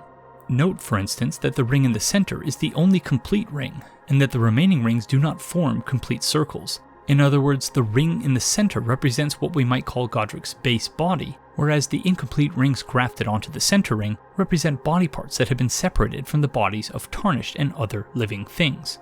As Great Runes are also reflective of familial ties, Godric's Great Rune reflects his desperate longing to be accepted as a legitimate member of the Golden Lineage. As such, the center ring, which once again represents Godric, is clinging to the rings around it, which represents his ties to the rest of the Golden Lineage. As the surrounding rings are incomplete, however, it's not clear how exactly Godric is related to the rest of the Golden Lineage. This uncertainty reflects Godric's unrequited desire for love, acceptance, and belonging. This same unrequited desire is reflected in Morgott's Great Rune, which consists of a single ring with a line running vertically down the center. This can be interpreted in a number of ways. The first and perhaps most obvious interpretation is that, as an anchor ring that houses the base of the Elden Ring, this Great Rune appears to reflect Morgott's stewardship over Leyndell and the Erd Tree. On this view, the vertical line down the center reflects Morgott's role as the backbone of the Golden Lineage, solely responsible for holding everything together. This may also represent the trunk of the Erd Tree itself. Morgott's Great Rune is also on fire, which is reflective perhaps of his commitment to defending the Erd Tree even as it burned. This vertical line also splits the Great Rune down the middle, which is reflective of the duality of Morgott, who is both Lord of Leyndell and Omen, oppressor and oppressed. As Lord of Leyndell, Morgott's seat lies at the base of the Erd Tree, towering over the capital. As Omen, however, Morgott is supposed to be shackled and kept under the strictest confinement in the subterranean shunning grounds, far beneath the capital. One might argue that by ascending to the surface to take his seat as the Lord of Leyndell, Morgott broke free of his shackles, but his Great Rune tells a different story, especially when you consider how it differs from that of his twin brother, Mohg. The item description for Mohg's Great Rune tells us explicitly that, as Mohg and Morgott are twins, their Great Runes are naturally similar. Just as in our world, twins in the lands between can be virtually identical from a genetic perspective, but still experience divergent life outcomes. For twin shardbearers like Mohg and Morgott, these divergences are reflected in how their great runes differ. As twins, we might expect their great runes to be nearly identical, but they're quite different despite sharing common elements. This is very interesting because Radahn and Rykard have very similar great runes, in spite of their divergent experiences, and they're just brothers, not twins. So how do we account for the significant differences between Morgott's great rune and Mohg's great rune? Consider first that the ring in Morgott's great rune remains intact, while Mohg's ring is split into two pieces. This is reflective of the fact that whereas Morgott felt compelled to ascend to the surface to take his seat as Lord of Lionel, Mohg is said to have embraced the wretched underground mire into which he was born. In other words, Mohg responded to his circumstances by conspiring to establish a new order, thereby breaking the shackles imposed upon him by the existing power structure in the lands between. This is why the ring in Mohg's great rune is broken. It's symbolic of the fact that he broke free of the shackles that once bound him. The ring in Morgott's great rune remains intact because, as Lord of Lionel, he chose to preside over the very system of oppression responsible for shackling him to begin with. Despite becoming Lord of Lionel, in other words, Morgott has not broken free of his shackles. The second difference is more straightforward, in that Morgott's great rune appears to be on fire, while Mohg's almost takes the form of a bleeding wound. This is reflective of Morgott's resolve in defending the Erdtree as it burned, and Mohg's decision to embrace accursed blood. Finally, as previously mentioned, Morgott's great rune is split in two with a vertical line running down the center that appears to be symbolic of the Erdtree itself, and his stewardship of the same. This also reflects Morgott's unrequited love for and sense of duty towards the Erdtree, and the oppressor-oppressed duality that results from this. Mohg, on the other hand, rejected the age of the Erdtree and sought instead to forge his own dynasty. As such, the vertical line in Mohg's great rune is replaced by a small gash, which is reflective of his transcendence of the duality responsible for Morgott's continued imprisonment. In other words, though Mohg's methods are certainly questionable from a moral standpoint, he is nevertheless true to himself in a way that Morgott is not. I don't have nearly as much insight to offer about the great runes of the remaining shardbearers, but here's everything I was able to gather. First, Rykard's great rune is obviously reflective of his decision to feed himself to the blasphemous serpent, great rune and all. Indeed, roughly 2/3 of the ring in Rykard's great rune takes the form of a serpent moving in a serpentine fashion. This could suggest that Rykard is still in there to some degree, even if the serpent is the one really calling the shots. Second, whereas Morgott, and to a lesser extent Mohg, hold great runes with a vertical line running down the center, the vertical line in Rykard's great rune is offset to the left. This may be reflective of the fact that Rykard only became a demigod stepchild after his father, Radagon, married Queen Marika, whereas Morgott and Mohg were demigods from the outset. In other words, if Morgott and Mohg are first-wave demigods, then Rykard is a second-wave demigod. As such, Morgott and Mohg's great runes are situated in the middle of the Elden Ring, centered on the vertical line that is symbolic of the Erdtree, whereas Rykard's great rune is situated on the periphery of the Elden Ring, more distant from the Erdtree but still touching it nevertheless. This is also true of the great rune held by Rykard's brother, Radahn. Additionally, Radahn's great rune is burning to resist the encroachment of the Scarlet Rot. This looks different, however, than the flames we saw in Morgott's great rune. In fact, only the middle left and upper right portion of the ring actually appears to be burning. The rest of the ring appears to have succumbed to the Scarlet Rot. This is consistent with what we found when we encountered Radahn, that is, he's only barely hanging on. As for Malenia's great rune, again, I don't have a lot of insight to offer, but here are a few observations. First, the vertical line in Malenia's great rune is offset to the right. That's because as the daughter to Queen Marika and Radagon, Malenia is a third-wave demigod. As such, Malenia's great rune is situated on the periphery of the Elden Ring. If you haven't figured out what I'm arguing here, let me spell it out more directly. The Elden Ring is not just reflective of the Erdtree itself, it's also a family tree of the Golden Lineage. On this view, the great runes in the center belong to first-wave demigods, those on the right belong to second-wave demigods, and those on the left belong to third-wave demigods. Second, the butterflies that together constitute most of Malenia's great rune are obviously reflective of her blooming Scarlet Rot. Third, and I'm not entirely sure what to make of this one, but the vertical line to the right is sort of floating. My best guess as to why that is that it's reflective of the second phase of Malenia's boss fight, when she spends a lot of time in the air, but I really don't know. Finally, it may be worth noting that there are no butterflies in the bottom left, so it's possible that this is what Malenia's great rune looked like before the Scarlet Rot bloomed. Is this what the great rune of an Empyrean is supposed to look like? Again, I don't really know. So if you put all these great runes together, this is what you get. It's not the full Elden Ring, of course, as we can't get our hands on the great runes held by Marika and Radagon, And we've not addressed the Great Rune of the Unborn, mostly because I don't understand its provenance and frankly I don't know what to make of it. So again, my family tree theory may be nonsense, but those are my preliminary thoughts on the semisiographic meaning of the Great Runes in any event. Recall that Discourse is not merely talk and text, rather Discourse produces material effects on the world around us. This is evident not only in our world, but also in Elden Ring, as those who are fluent in the language of the gods have a disproportionate influence on the state of the world. This is why Marika and the demigods are chiefly responsible for shaping what's possible and what isn't possible in the lands between. In the process, Queen Marika and the demigods have created a stratified society in which the gap between the haves and the have-nots has widened to such a degree that the world is teetering on the edge of collapse. This is why we see the many oppressed groups in the world engaging in increasingly desperate acts of resistance. Paradoxically, however, Queen Marika and the demigods effectively created the conditions under which grace and the language of the gods would be extended to the Tarnished. That is, we learn in the intro cinematic that Queen Marika shattered the Elden Ring, and that following the Night of the Black Knives, the surviving demigods claimed the shards of the Elden Ring. The mad taint of their newfound strength, we're then told, triggered the shattering, a war from which no lord arose. This displeased the Greater Will for reasons we'll discuss later, and so it abandoned the demigods, and in a seemingly desperate ploy to regain control over the lands between, the Greater Will extended grace to the Tarnished. With the ability to see the guidance of grace, the player character Tarnished eventually crosses paths with Melina, who teaches us the basics of the language of the gods, and well, the rest is, as they say, history. So to sum up, we asked in this segment the following question: what are runes in Elden Ring and how do they work? I answered this question by arguing that runes in Elden Ring are letters or symbols with magical properties that form the building blocks of the language of the gods. Those who are fluent in this language can use the magical properties latent in runes to shape reality to suit their needs, wants, and desires. In other words, the language of the gods produces discursive effects on the material world, shaping what is possible for some and impossible for others. This is not to say, however, that the language of the gods enables complete domination for those with power and complete submission for those without.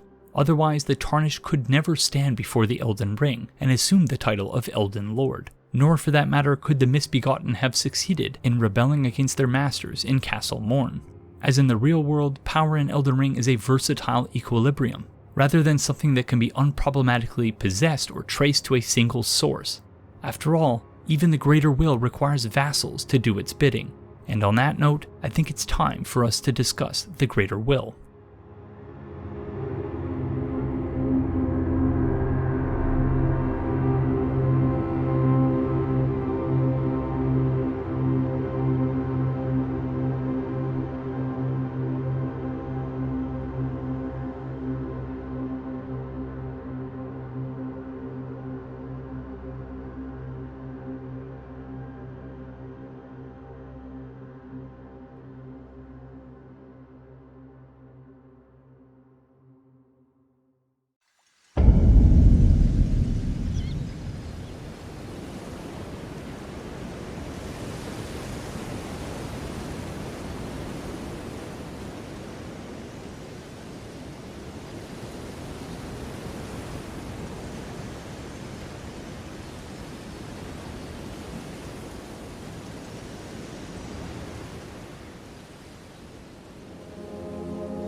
What then is the Greater Will, and what does it want? I'm going to argue in this segment that the Greater Will is a parasitic, meddlesome deity and hive mind which feeds on the resources of the lands between, and perhaps on those of countless other worlds as well. In order to support those claims, we're going to start by exploring some definitions, then we'll examine several item descriptions and other in-game text, before we attempt to connect these dots, map their interactions, and, hopefully, formulate a coherent answer to our research question: what is the Greater Will and what does it want? Let's start by breaking down the name, the Greater Will. There are, of course, several valid interpretations of this name, of which this is just one. Greater, as an adjective, refers in this context to abilities, qualities, or levels of eminence that are above and beyond those of similar kinds. You could also make the case, I think, that greater is being used in this context to refer to the most important person who carries a given title, sort of like Alexander the Great. Will, as a noun, refers to the faculty by which a person decides on and initiates action, and as that which one desires or ordains. As a verb, it's also worth noting, will refers to the act of making or trying to make someone do something, or trying to make something happen by the exercise of mental powers. Will, as a verb, can also mean to intend, desire, or wish for something to happen. So before we bring all those definitions together, let's look at some item descriptions, beginning with the unalloyed gold needle, which reads in part, a ritual implement crafted to ward away the meddling of outer gods. We also learn from a merchant's note that the Empyrean Mikola crafted a needle to resist the influence of outer gods.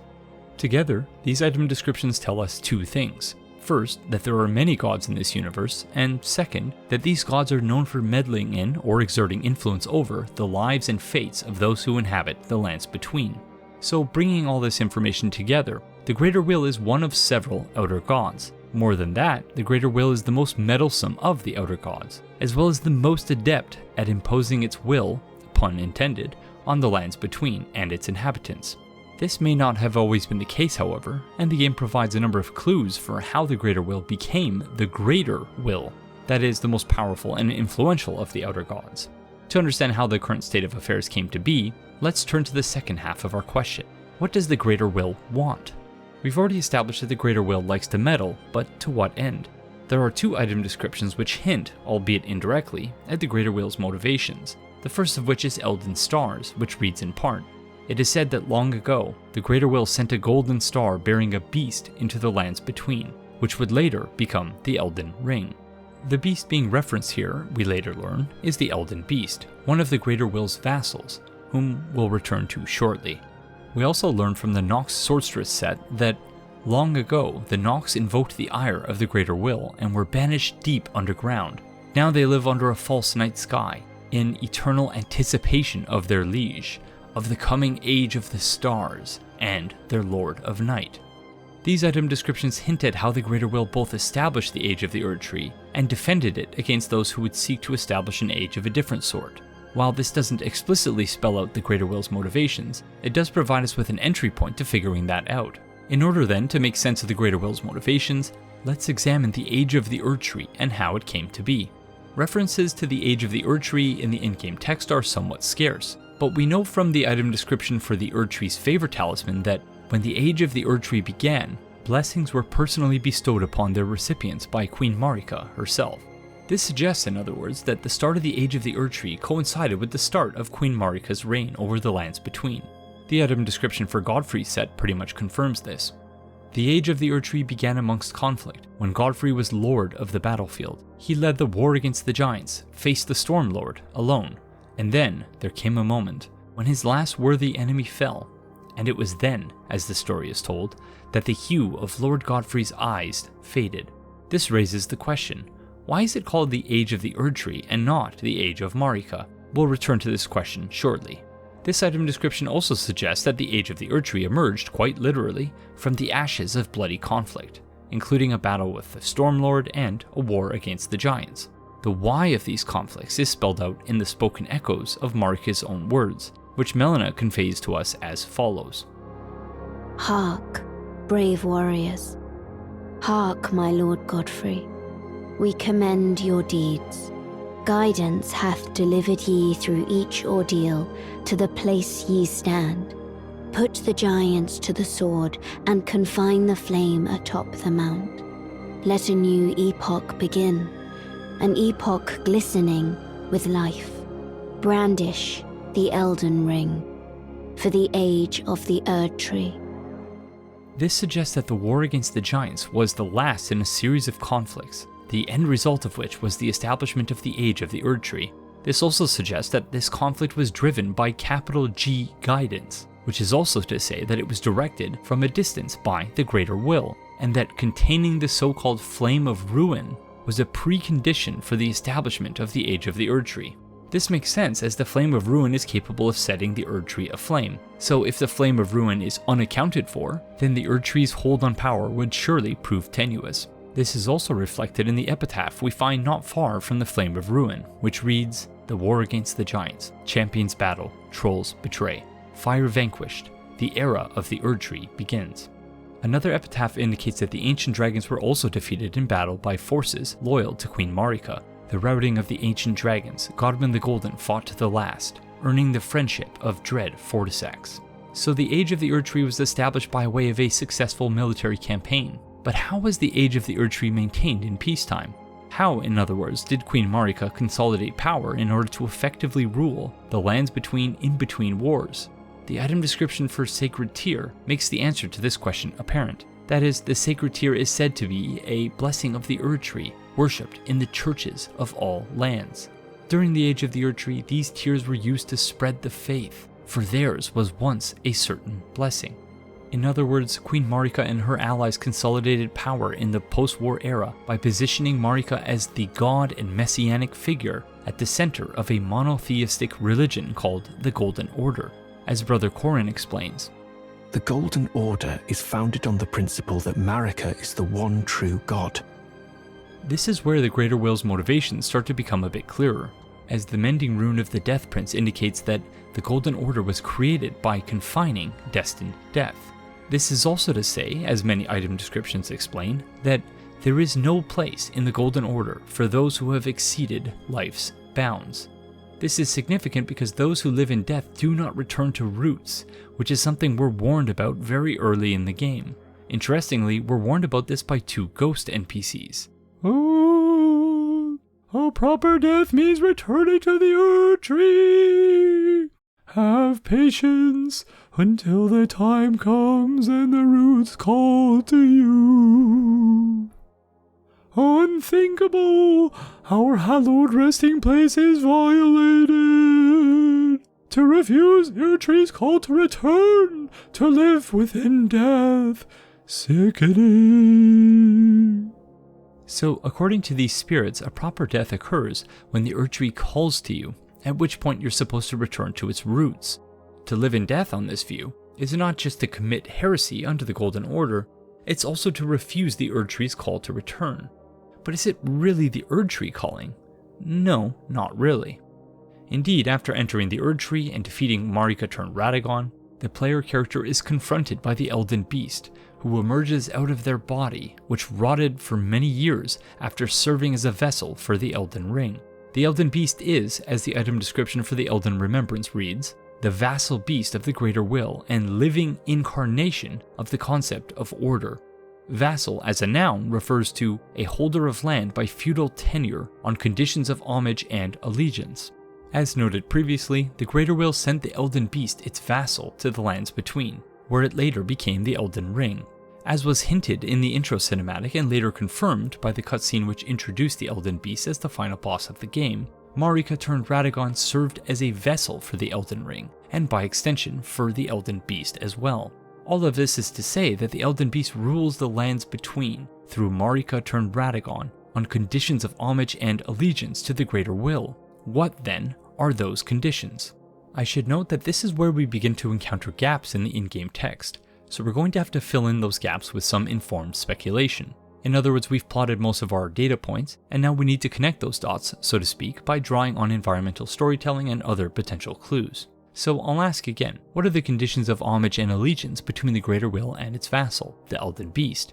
I think the answer to this question is hinted at during the Elden Beast boss fight, during which a number of massive golden trees can be seen in the distance. What I'm suggesting is that each of these trees represents a world that has been colonized by the Greater Will. In this scenario, the Greater Will has dispatched a vassal to each of these worlds, and each vassal has colonized the world to which they were dispatched by embedding themselves within the local world tree. As the roots of these trees are connected to virtually everything in their respective worlds, the vassals are able to effectively drain the life force of their respective worlds to feed the Greater Will. This is the condition which characterizes the Lord-vassal relationship of the Greater Will and the Elden Beast. We have no way of knowing what this process looks like on those other worlds, but we do have a sense of how it happened in the lands between. First, the Greater Will dispatched his vassal, the Elden Beast, to the lands between. the Elden Beast was tasked with colonizing the lands between. To that end, the Elden Beast made contact with a Numen named Marika. But why Marika in particular? According to the item description for the Numen's rune, the Numen are said to have come from outside the lands between. Additionally, in the character creation screen, the Numen are described as the supposed descendants of denizens of another world. So maybe it has something to do with the otherworldly origins of the Numen, but the game is unclear on this point. In any case, there was something about Marika in particular and the Numen in general that the Elden Beast found particularly attractive when looking for a worthy vessel. The game is also not clear about whether Marika consented to becoming a vessel for the Elden Beast, and by extension for the Elden Ring, and whether she understood what she was signing up for in doing so. Nevertheless, Marika did become a vessel for the Elden Ring. In the process, Marika acquired godlike powers, but these powers were not sufficient to permit her to consolidate power in the lands between. As such, Marika forged an alliance with Hiraeth, chieftain of the Badlands. As the item description for the Godfrey icon explains, Hiraeth was a ferocious warrior who had a ceaseless lust for battle. So, in marrying Hiraeth, Marika secured an army of brave warriors from the Badlands.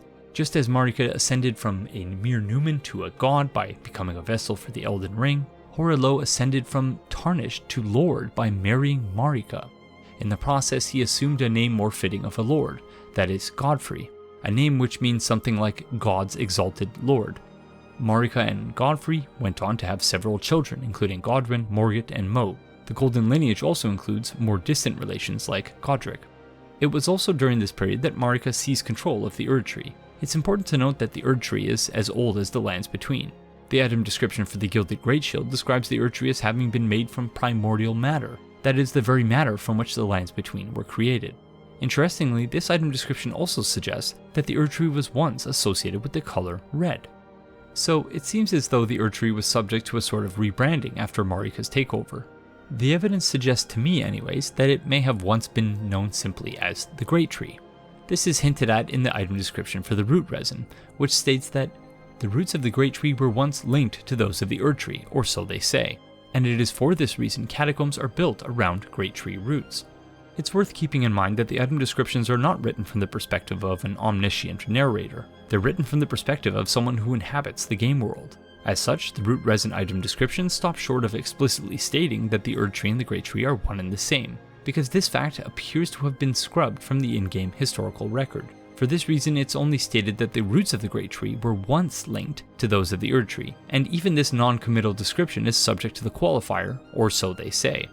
Consistent with my suggestion that the Erd Tree's previous identity has been scrubbed from the in-game historical record, there are only 2 additional item descriptions which mention the Great Tree, Deathroot, and the map for Deeproot Depths. Both of these items hint strongly that the roots of the Great Tree and Erd Tree are one and the same.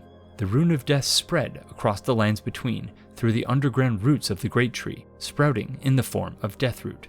At the very depths of the Erd Tree's majestic roots lies the source of the Ainsel and Shifra rivers. Here too begins the network of Great Tree roots that spread throughout the lands between.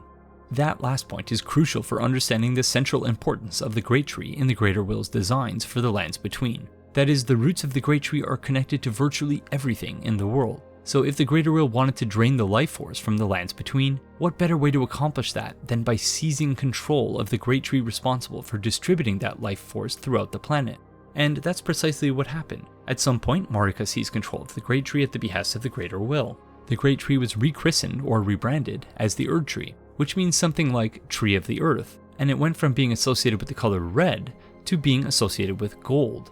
We'll return to this rebranding exercise a little later on, as I think it's important for understanding one of the central themes of the game's story. So, to recap, Marika seized control of the Great Tree, rebranded it as the Erd Tree, and commanded Godfrey and his army to eliminate the threat posed by the Flame of Ruin, the only thing capable of burning down the Erd Tree. With that, Marika had essentially established a conduit through which the Greater Will could consume the planet's life force. But that wasn't enough for the Greater Will. There was more to be consumed. What of the planet's non-corporeal life force? In other words, what of the souls of those who inhabit the planet?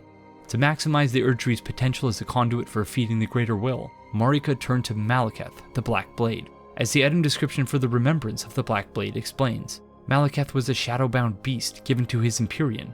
Marika's sole need of her shadow was a vessel to lock away destined death. Marika, as an Empyrean, was assigned a shadow named Malekith. Just as Marika became a vessel for the Elden Ring, she tasked her shadow, Malekith, with becoming a vessel for the Rune of Death. And of course, Malekith complied. By sealing away destined death, Marika made it possible for the Greater Will to consume the souls of every living thing in the lands between. People, plants, animals, no life forms were safe. Still, in order to ensure a steady supply of souls for the Greater Will, something was needed to compel the inhabitants of the lands between to willingly return to roots.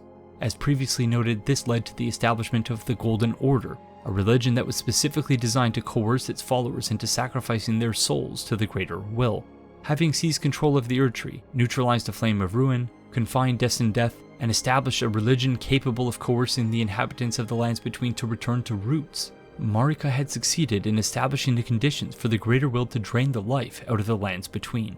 This was presumably followed by a period of stability, during which the Golden Order came to be firmly established as the dominant religion in the lands between. Now, up to this point, I've described Marika in a manner which suggests that she maintains some semblance of agency after becoming a vessel for the Elden Ring. Though it is doubtless that Marika was subject to the influence of the Greater Will during this period, the events that followed suggest rather strongly that she was not merely a slave to the Greater Will. It must have become clear to Marika, shortly after establishing the Golden Order, that the Greater Will was not merely draining the life out of the lands between, it was draining her life force as well.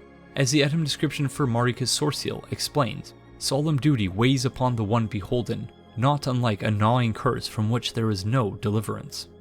The solemn duty mentioned in this item description is likely a reference to Marika's role as a vessel for the Elden Ring. To Marika, this role might have seemed like a blessing at first, but it would have dawned gradually on her that this was, in fact, a gnawing curse from which there was no deliverance.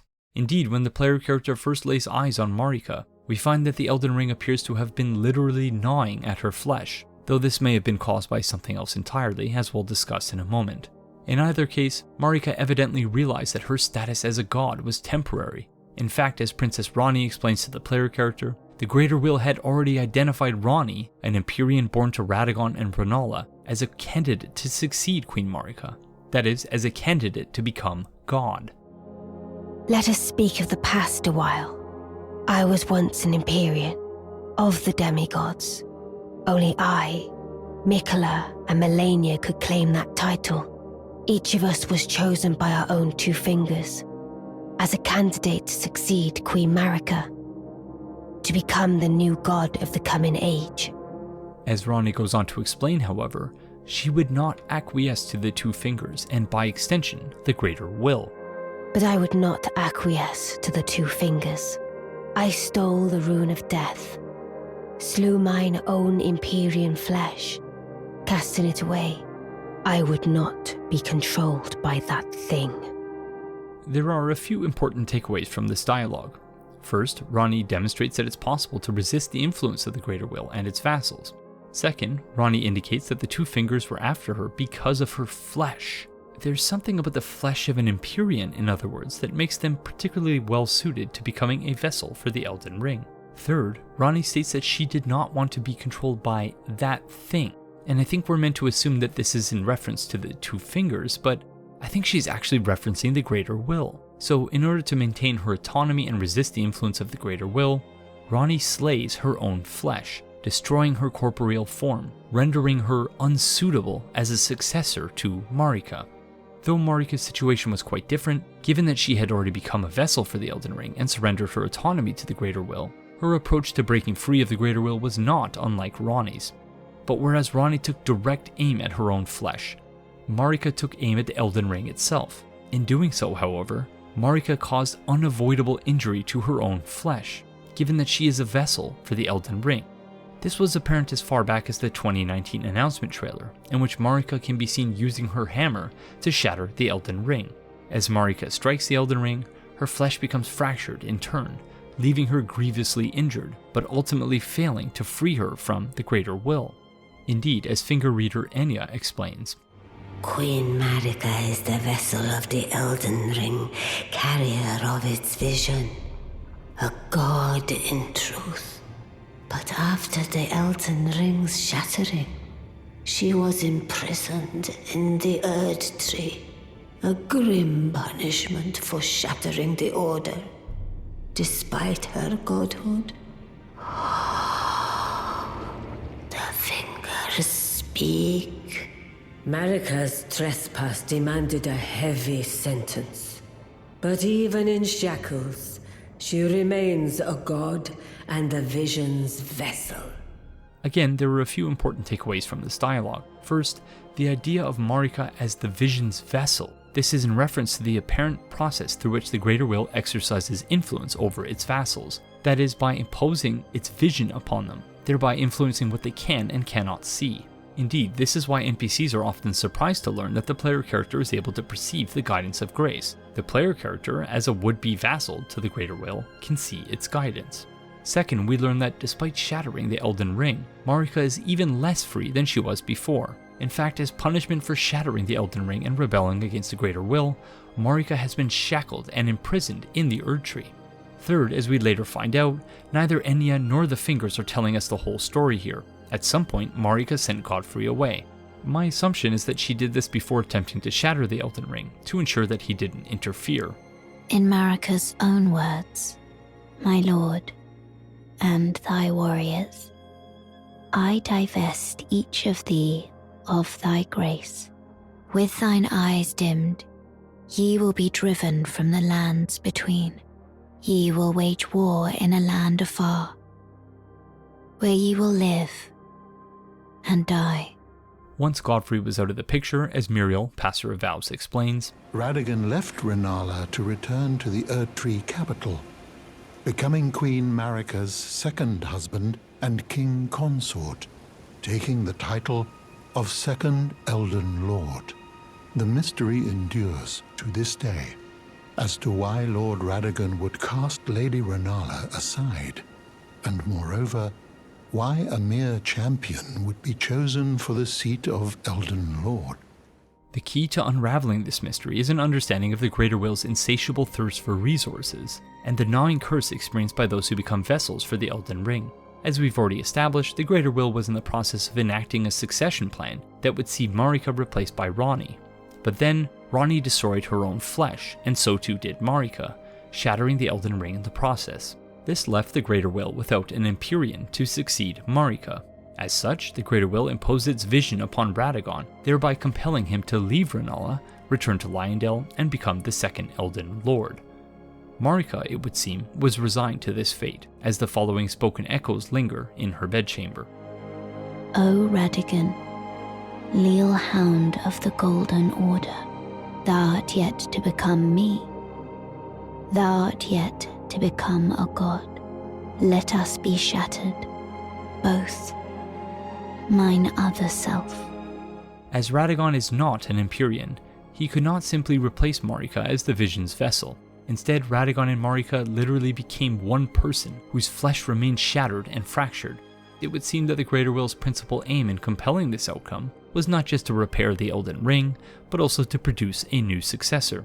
Initially, this seemed to be a tremendous success, as Marika and Radagon gave birth to twins. As the item description for the Remembrance of the Rot Goddess explains, Miquella and Malenia are both the children of a single god. As such, they are both Empyreans, but suffered afflictions from birth.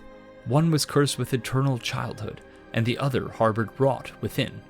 Despite having produced two Empyreans, the Greater Will still lacked a viable successor. Miquella's body would likely have proven unable to bear the metaphorical weight of the Elden Ring, and Malenia's body was doomed to slowly rot and wither away. Simply put, neither Miquella nor Malenia were suited to serve as vessels for the Elden Ring, and even if they were, neither were especially keen to take on the role, as noted by the item description for Radagon's Rings of Light. Miquella abandoned fundamentalism, for it could do nothing to treat Malenia's accursed rot. Malenia likewise dedicated her life to serving her brother, whom she revered as the most fearsome Empyrean of all. So the Greater Will is once again back at square one, but it gets worse. Recall that Ranni mentioned having stolen the Rune of Death to slay her own flesh. This is, of course, just one of the events which transpired on the night of the Black Knives, a conspiracy that was orchestrated in part by Ranni herself. Now, I'm not fully convinced about this myself, but I thought it was worth mentioning that there exists evidence that Marika was also involved in this conspiracy. This is one possible interpretation of the last two sentences from the item description for the Remembrance of the Black Blade. Malekith was a shadow-bound beast given to his Empyrean. Marika's sole need of her shadow was a vessel to lock away destined death. Even then, she betrayed him. This is hinted at more strongly in the item description for the Black Knife set, which reads in part, "The assassins that carried out the deeds of the Knight of the Black Knives were all women, and rumored to be Newman who had close ties with Marika herself." Now, regardless of whether or not Marika was involved, the outcome of the Black Knife's plot is the same. That is, as explained by the item description for the ashen remains of Black Knife Tish, the Black Knife assassins imbued their black blades with the Rune of Death, giving them the ability to kill a demigod. The assassins snuck into Leyndell, murdered Godwin the Golden, and then fled the capital. It's made clear in the 2019 Elden Ring reveal trailer. The effects of this attack on Godwin's flesh take hold almost immediately, as the death injected into his body by the Black Blade assassins can be seen writhing under the surface of his skin. In spite of this warning sign, it would seem that Godwin was giving the hero's honor of Erdtree burial. That is, as the first dead of the demigods, he was buried deep under the capital, at the Erdtree's roots. When the player character encounters Godwin near the roots of the Erdtree, well, he looks like this. This proved to be extremely problematic for the Greater Will, as it resulted in the spread of death throughout the lands between, using the very root system that the Golden Order had been using as a conduit to feed the Greater Will. This is why to live in death is antithetical to the Golden Order. You can't return to roots if you're living in death, and if you're not returning to roots, you're not feeding the Greater Will. Adding to all this, the remaining demigods preoccupied themselves with petty, self-destructive, and ultimately meaningless military conflicts on a massive scale. The Shattering further compromised the Greater Will's hold on the lands between and its resources. This is ultimately why the Call of Long Lost Grace was extended to the Tarnished. The Greater Will was out of options, and so it resorted to imposing its vision onto the Tarnished in a last-ditch effort to restore the status quo. So, to recap, my aim in this segment was to address the question, what is the Greater Will and what does it want?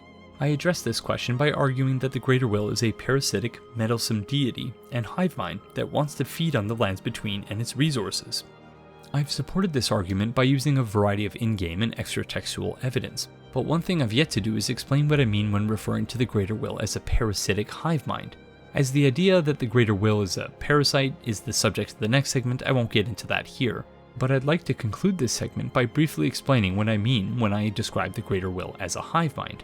Hive mind as a noun can refer to a notional entity consisting of a large number of people who share their knowledge or opinions with one another, regarded as producing either uncritical conformity or collective intelligence. Or, in a science fiction context, to a unified consciousness or intelligence formed by a number of alien individuals, the resulting consciousness typically exerting control over its constituent members. In other words, the dictionary definition of hive mind includes two distinct understandings of the term. One that attempts to describe real-world phenomena, like the manner with which individual bees combine to form a collective intelligence in service of their hive, and one that is firmly rooted in 20th century science fiction, like the Borg Collective in Star Trek, that is, a collective consciousness which overrides the agency of the individuals which together constitute the hive mind. But rather than conceiving of the term hive mind in terms of a simple binary, I think it's more helpful to think of the various types of hive minds as existing along a sort of spectrum. This remains an oversimplification, of course, but it'll do for our purposes. So at one extreme of this spectrum, we have the hive mind as a collective consciousness, as exemplified by the Borg Collective, a hive mind comprised of trillions of cybernetic organisms from countless alien species, each of which was forcibly assimilated. When civilization, species, or individuals are assimilated, their respective knowledges and technologies are likewise assimilated into the collective, enriching the hive mind en route to its ultimate goal, to achieve perfection. At the other end of the spectrum, we have the hive mind as a collective intelligence, as exemplified by a bee colony. In other words, there's nothing magical happening at this end of the spectrum. Under this kind of hive mind, each individual bee has agency. As individuals, of course, bees aren't capable of very much, and that's precisely why bee colonies behave in a coordinated manner, almost as if they share a single mind. I think the Greater Will lies somewhere in the middle of the spectrum. After all, it would be difficult to make sense of Marika's decision to shatter the Elden Ring if she had been assimilated into a collective consciousness. It's clear that Marika continued to have agency after becoming a vessel for the Elden Ring.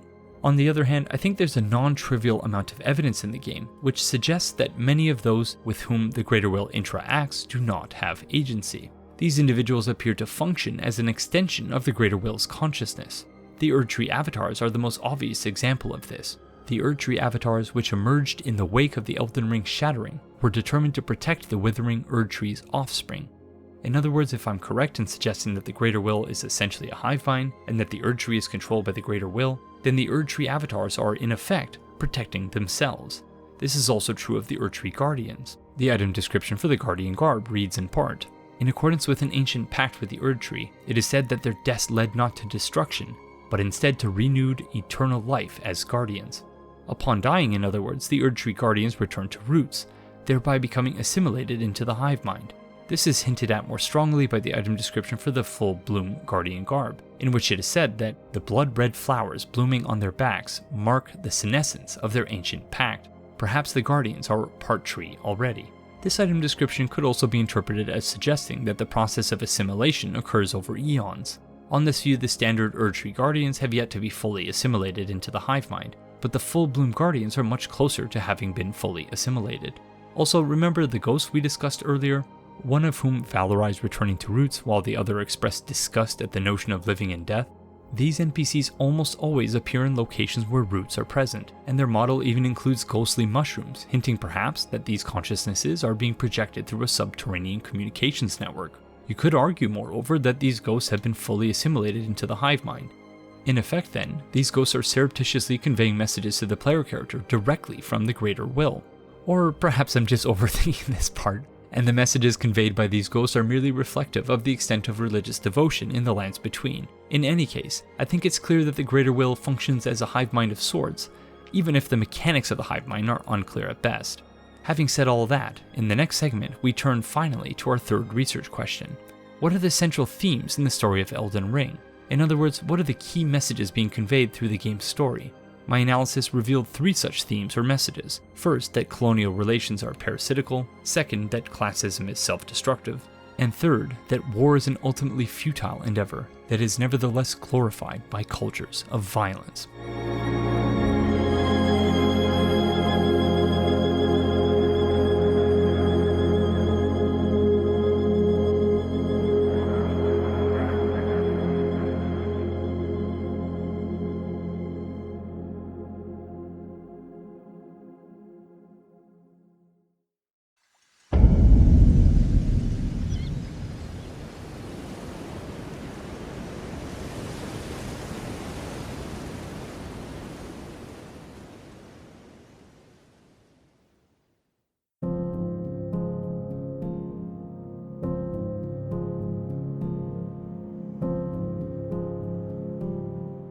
On the surface, Elden Ring is a story about the perils of feudalism. If you dig a little deeper, however, I think it's apparent that Elden Ring is also a story about the deleterious effects of colonialism. In 2019, an Inuk surgeon named Donna Mae Kimliarduk likened colonialism to a parasite. Parasites, Kimliarduk explained, take over a body or host, multiply, weaken the host, and drain it of its nutrients. This is exactly what happened when Europeans colonized Turtle Island, the land mass known today as North America, and that's exactly what appears to have happened in the lands between. In the lands between, as in our world, this was accomplished through what Ethan Plawa calls the parasitical trick of colonialism. In a 2023 paper published in the journal American Literature, Plawa writes, "How do settlers organize their discursive relationship with the lands they settle, in order to claim, conceptually and materially, the position of owner and occupant? What must they do to transform themselves, in their eyes and in the eyes of others, from parasite to host?" Plawa explores these questions in the context of early settler colonialism in what is now called the United States, arguing in the process that colonial legitimation requires a relational structure that is mediated by subjects not strictly part of that relation. This is what Plawa calls the parasitical trick, which he describes as a fundamental and flexible technique of settler colonialism that removes indigenous people from relationality by, paradoxically, making them central to it. This is, in essence, what the Greater Will accomplished in the lands between. Consider the definition of colonialism. As a noun, colonialism refers to the policy or practice of acquiring full or partial political control over another country, occupying it with settlers and exploiting it economically. On the surface, this definition doesn't seem to fit the story of Elden Ring. If we modify it slightly, however, I think it describes the central thrust of the narrative rather well. That is, in Elden Ring, colonialism refers to the practice of acquiring full or partial political control over a planet, occupying it with vassals, and exploiting its resources. As established in the previous segment, the Greater Will acquired control over the lands between by occupying it with its vassal, the Elden Beast, who then made contact with a Numen named Marika. Marika became a vessel for the Elden Ring, acquiring godlike powers in the process. This made Marika, who is not from the lands between, a fearsome colonizer, and an extremely important part of the Greater Will's colonial ambitions for the lands between. Indeed, Marika would go on to seize control of the lands between and its resources. This included control of the World Tree, which was then known as the Great Tree, but would later become rebranded as the Erd Tree, a name which means something like Tree of the Earth. Along similar lines, Marika's reign over the lands between was branded not as the Age of Marika, but the Age of the Erd Tree. These branding exercises were crucial to facilitating the parasitical trick, in which Marika and those loyal to her discursively transformed themselves, in their eyes and in the eyes of others, from parasite to host. This made it easier for Marika to establish and maintain a conduit through which to drain the lands between of its resources, and to feed those resources to the Greater Will.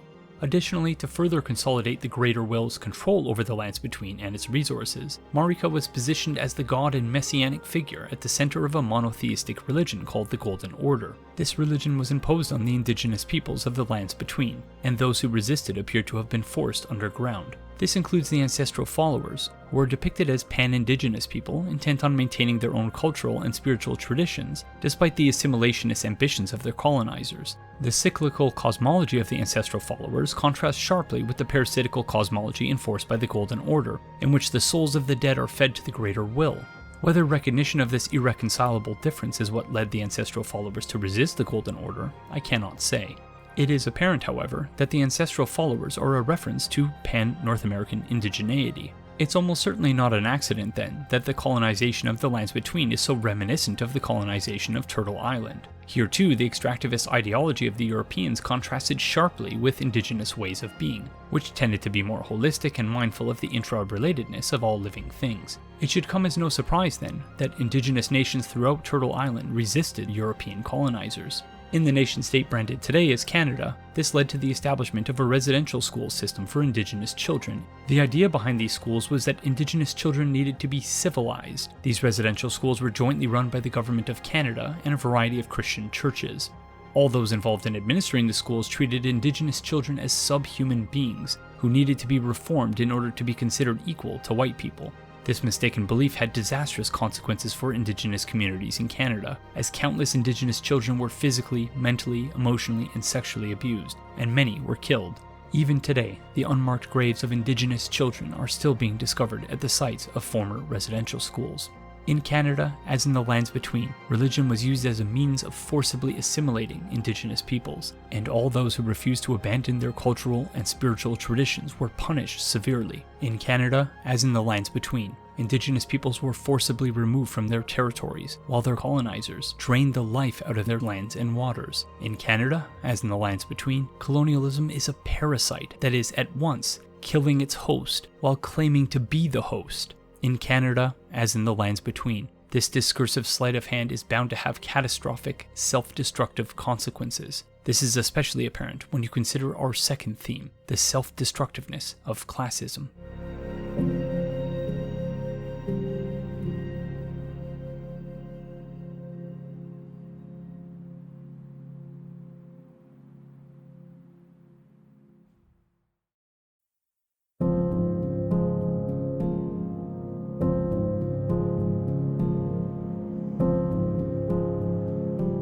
Elden Ring has a lot to say about class. This is, of course, not new for From Software. Indeed, as I've argued in the past, the narrow-minded man in Bloodborne is a character that speaks to some of the more insidious ways in which elite political classes reproduce oppressive power dynamics. That is, by generating misinformation designed to obscure the true causes of societal inequities, with the ultimate aim of provoking infighting among subordinate classes. After all, you can't punch up if you're busy punching to the side or punching down.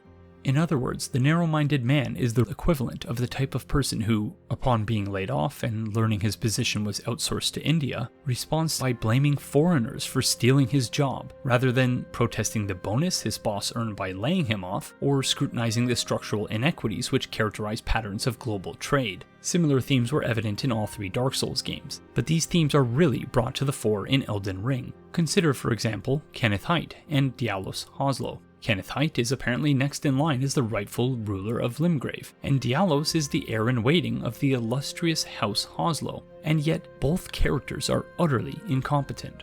The player character first encounters Hiraeth in Limgrave, where he accosts the player character until he's rescued from a trash mob. In exchange for the save, Hiraeth promises to make the player character a knight, but he reneges on this promise almost immediately.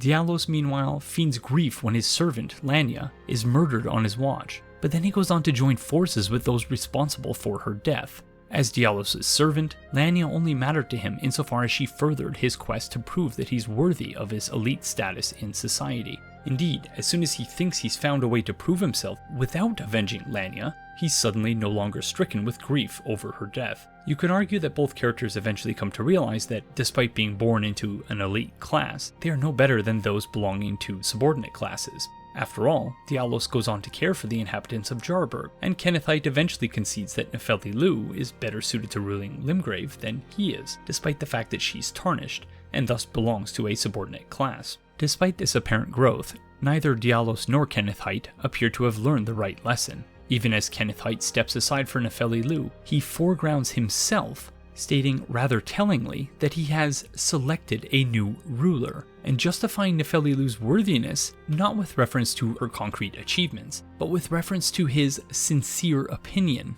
Simply put, Hiraeth is only interested in creating superficial change. He wants to elevate subordinate classes while simultaneously maintaining unequal power relations between them.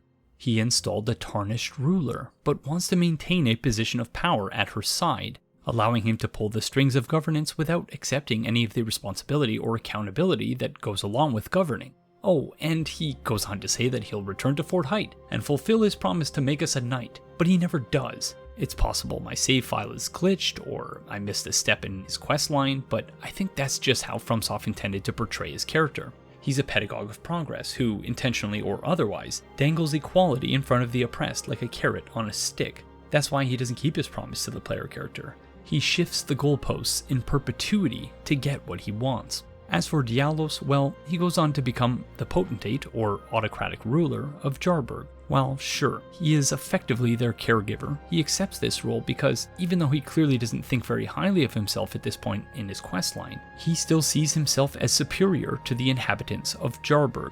So even though he is portrayed through a rather sympathetic lens towards the end of his questline, it's nevertheless apparent that he didn't learn the right lesson either. The problem at hand isn't how individuals inhabit and perform their respective classes, but class-based stratification more generally. Recall that discourse is not merely talk and text, rather discourse produces material effects on the world around us. This is evident not only in our world, but also in Elden Ring, as those who are fluent in the language of the gods have a disproportionate influence over the state of the world. This is why Marika and the demigods are chiefly responsible for shaping what's possible and what isn't possible in the lands between. In the process, Queen Marika and the demigods have created a stratified society, in which the gap between the haves and the have-nots has widened to such a degree that the world is teetering on the edge of collapse. This is problematic because all things are intra-related. As such, one cannot thrive or flourish by subjugating, abusing, or exploiting others. At least, not forever. Indeed, the demigods subjugated, abused, and exploited others to such a degree that many subordinate classes were pushed to the brink. This is why we see the many oppressed groups in the world engaging in increasingly desperate acts of resistance. In other words, the demigods may have been able to evade the consequences of their actions for a time, but these actions eventually caught up to them. As in our world, in which elite political classes ignore the looming existential threat posed by anthropogenic climate change at their own peril, the demigods and elite political classes in the lands between systematically neglect to consider the implications of the intra-connectedness of all living things, effectively guaranteeing their own downfall in the process. Consider, for instance, the misbegotten. From birth, the misbegotten are treated as slaves, or worse. In this context, it's easy to see why the misbegotten rebelled against their masters in Castle Morn. What did they have to lose? Along similar lines, as the Tarnished were forced into slavery in the lands between, it's easy to understand why some Tarnished, despite having answered the call of long-lost grace, would choose to rebel against the Greater Will by refusing to perpetuate the status quo, by opting instead to reorder the Elden Ring to usher in an order of a different sort. There's no guarantee, of course, that this new order would be any less oppressive than the old one. After all, as Audre Lorde has argued, the Master's tools will never dismantle the Master's house. They may allow us temporarily to beat him at his own game, but they will never enable us to bring about genuine change. Indeed, systemic change is extremely difficult on the best of days, and nigh impossible when relying on the very material discursive apparatuses responsible for bringing about the prevailing order. In other words, I'm not sure that it's possible to reconfigure the Great Runes, which together constitute the Elden Ring, in order to produce a new order that is just and equitable. Perhaps this is why some oppressed classes push back against the power to divide and distinguish in general. The nomadic merchants, for instance, once thrived as the Great Caravan, but after being accused of heretical beliefs, their entire clan was rounded up and buried alive far underground.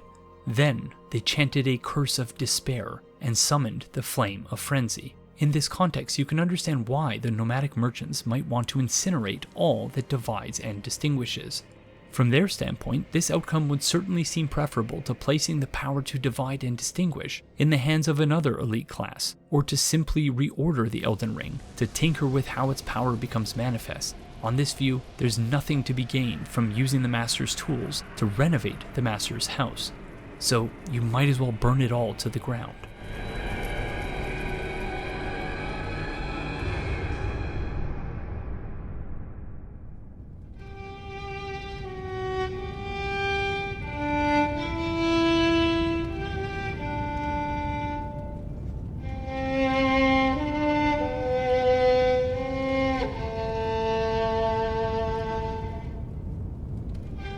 This is why classism is ultimately self-destructive. Any society that is founded on class-based oppression will inevitably collapse, impacting elite and subordinate classes alike. Indeed, even the aristocrats of Leyndell were forced to abandon their homes after the Shattering, demonstrating that even if you belong to an elite class, you cannot escape the consequences of class-based oppression forever. Why then did the demigods engage in the Shattering? Surely they understood that a war on the scale of the Shattering would have devastating consequences for everyone and everything in the lands between, right? This question is the subject of our third and final theme, cultures of violence and the futility of war.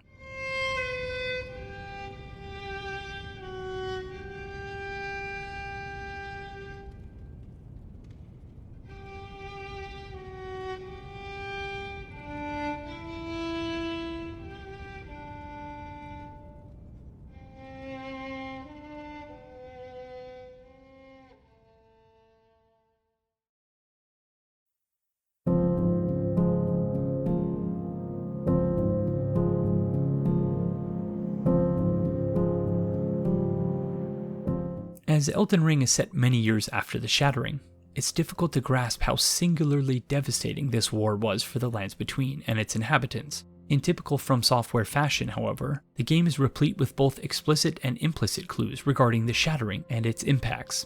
In the intro cinematic, we're told that the Shattering was a war from which no lord arose, leading to abandonment by the Greater Will. Additionally, the Shattering is described in some of the in-game text as an internecine war between demigods. Even though this text may have ultimately been cut from the game, it remains an apt description of the Shattering that is consistent with how the conflict is described elsewhere in the in-game text. Internecine, as an adjective, refers to something that is destructive to both sides in a conflict. In other words, this was a war with no winners, as the Shattering was destructive to all those involved in the conflict. But this is also true for those who were not directly involved, including the lands between itself, as noted by the map for the Altus Plateau.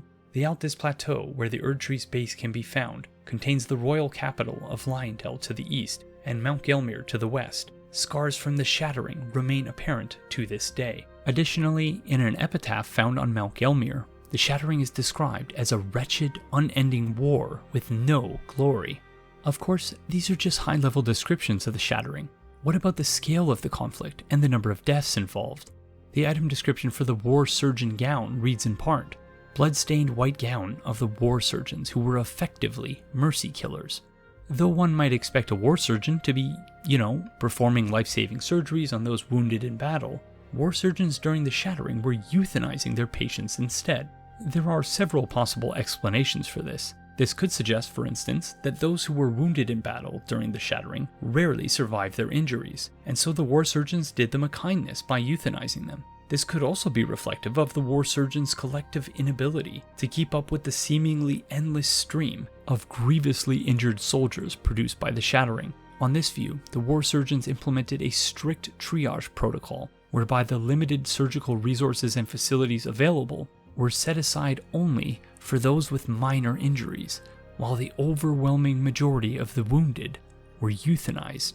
The scarabs provide yet another indication of the horrifying scale of the Shattering. As noted by the item description for the Ash of War scarab headpiece, scarabs roll clumps of ashes of war during their labors. In other words, even in locations that aren't visibly scarred by the Shattering, these scarabs who are minding their own business, rolling their clumps, are unwittingly collecting the ashes of countless fallen soldiers, which the player character then collects in the form of ashes of war. To reiterate, the remnants of the dead, not just in the form of ashes, but also in the form of vital and magical energies, are strewn throughout the lands between, and unwittingly collected by scarabs, hinting at the truly incomprehensible scale of the death and destruction brought about by the Shattering. This incomprehensibility is further compounded by the Wailing Dunes, the site of one of the Shattering's deadliest battles. As Iron Fist Alexander explains following the defeat of General Radon, these dunes were not formed naturally. In other words, the Wailing Dunes were formed from the ashes of countless dead soldiers, victims of the Shattering, all. Many of these victims were entombed in the war-dead catacombs, where they're doomed to relive the traumatic battle which led to their deaths over and over and over again, for all of eternity. Why then did the demigods and their banners engage in a conflict that was so obviously destructive for all those involved? There are many reasons, I think, of which we're going to conclude this video by discussing 3. First, as discussed in the previous segment, the elite classes in the lands between are of the erroneous mindset that they exist apart from those belonging to subordinate classes. From this perspective, the elite classes underestimated the self-destructiveness of the Shattering at their own peril. The second reason the demigods and their banners engaged in a conflict that was so obviously destructive for all those involved is that the inhabitants of the lands between will gladly march headlong to their deaths because of the prevailing culture of violence. Godfrey is, I think, the most obvious embodiment of this culture and its problematic implications. After all, Godfrey is not subtle about communicating to the player that which he believes makes a worthy lord. After defeating the player character, Godfrey proclaims that a crown is warranted with strength. Likewise, when the player character defeats Godfrey, he calls us brave, and concedes that our strength befits a crown. And as if to intentionally belabor the point, the item description for the acts of Godfrey states that in the days of the past, a crown was warranted with strength. In other words, Godfrey believes that a crown is warranted not with, say, empathy, kindness, compassion, or intelligence, but with physical strength in general, and prowess on the battlefield in particular. Godfrey was not alone in believing this, of course, as the item description for Radon's lion armor suggests that Godfrey inspired subsequent generations to adopt similar beliefs, perhaps giving rise to a cultural predilection towards violence that was partially responsible for establishing the conditions of possibility for the Shattering. The Golden Lion is said to symbolize Godfrey, the first Elden Lord, and his beast regent, Siraj. From his youngest years, Radon was naturally captivated by the Lord of the battlefield. You could argue, of course, that this predilection towards violence is based in nature and not culture, but I would disagree, and I think FromSoft would as well. Recall that prior to becoming the first Elden Lord, Godfrey was a tarnished chieftain from the Badlands known as Horalow. While it's true that it was his strength as Horalow that earned Godfrey his crown, Marika evidently recognized that a different skill set was needed to govern the lands between. As the item description for the Godfrey icon explains, Godfrey was a ferocious warrior. When he vowed to become a lord, he took the beast regent Siraj upon his back to suppress the ceaseless lust for battle that raged within. There are, of course, many valid ways of interpreting beast, but I think FromSoft's use of the term in Elden Ring is intentionally subversive. For many people, the term beast conjures images of wild animals in their natural habitats. Discursively speaking, in other words, the term beast is more closely associated with nature, whereas humans are more closely associated with culture. And yet, many of the beasts in Elden Ring don't appear to be even remotely violent. Indeed, Siraj was responsible not only for providing the Golden Lineage with advice and guidance, but also for suppressing the ceaseless lust for battle that raged within Godfrey. As such, though we might have expected Godfrey as a human to be thoughtful, cultured, and civilized, and Siraj as a beast to be primal, impulsive, and violent, we find the exact opposite to be true.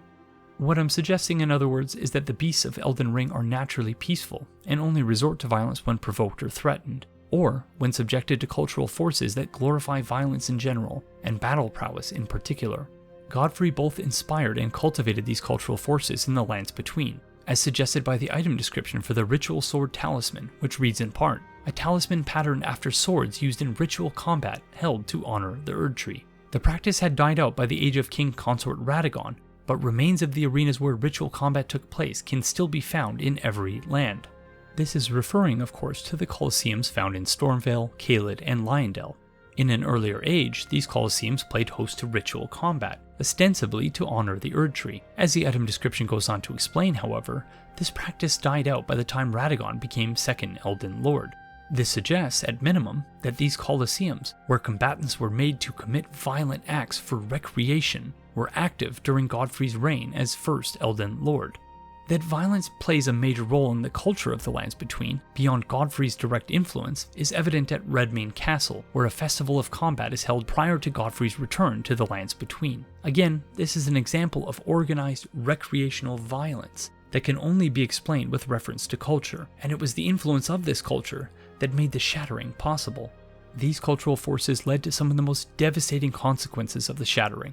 The Cleanrot Knights were celebrated, for instance, for their undefeated campaign in the Shattering, and for vowing to fight alongside Malenia.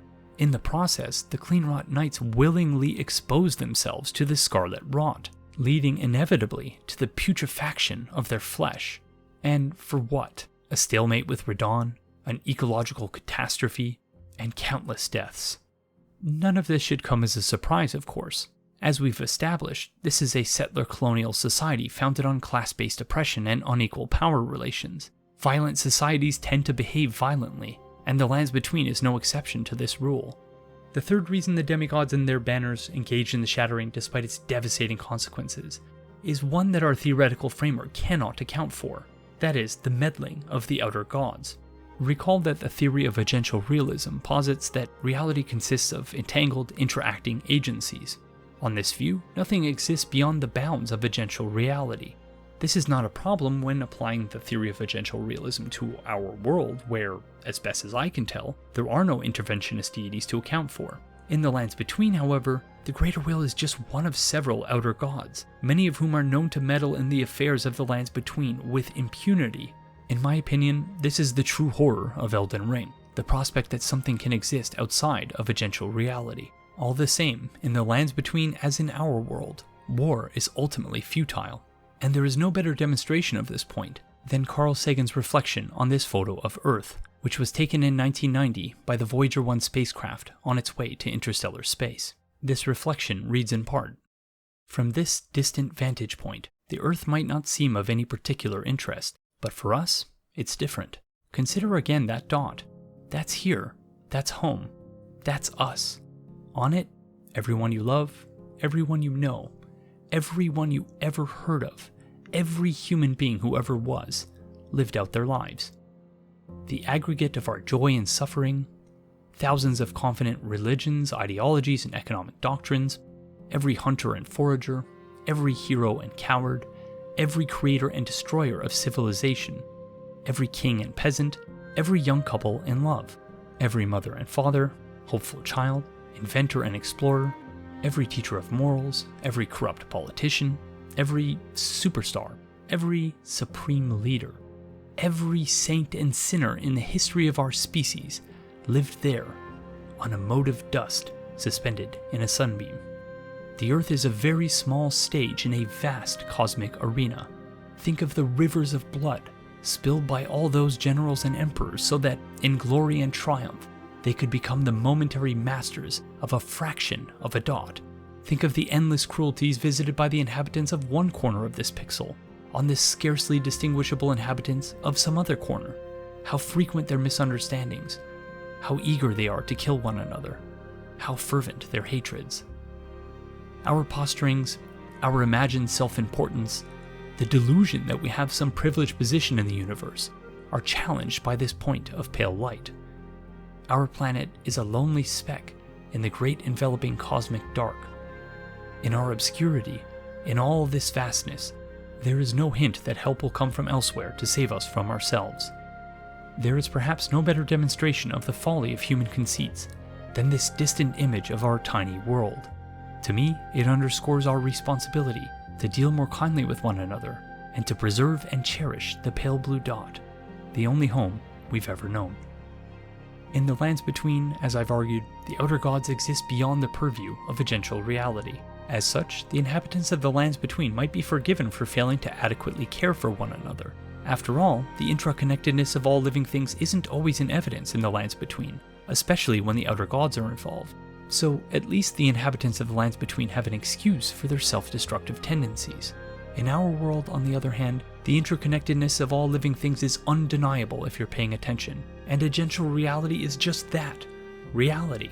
As best as I can tell, there are no meddlesome gods that exist outside of it, and yet, our self-destructive tendencies persist. So, what's our excuse?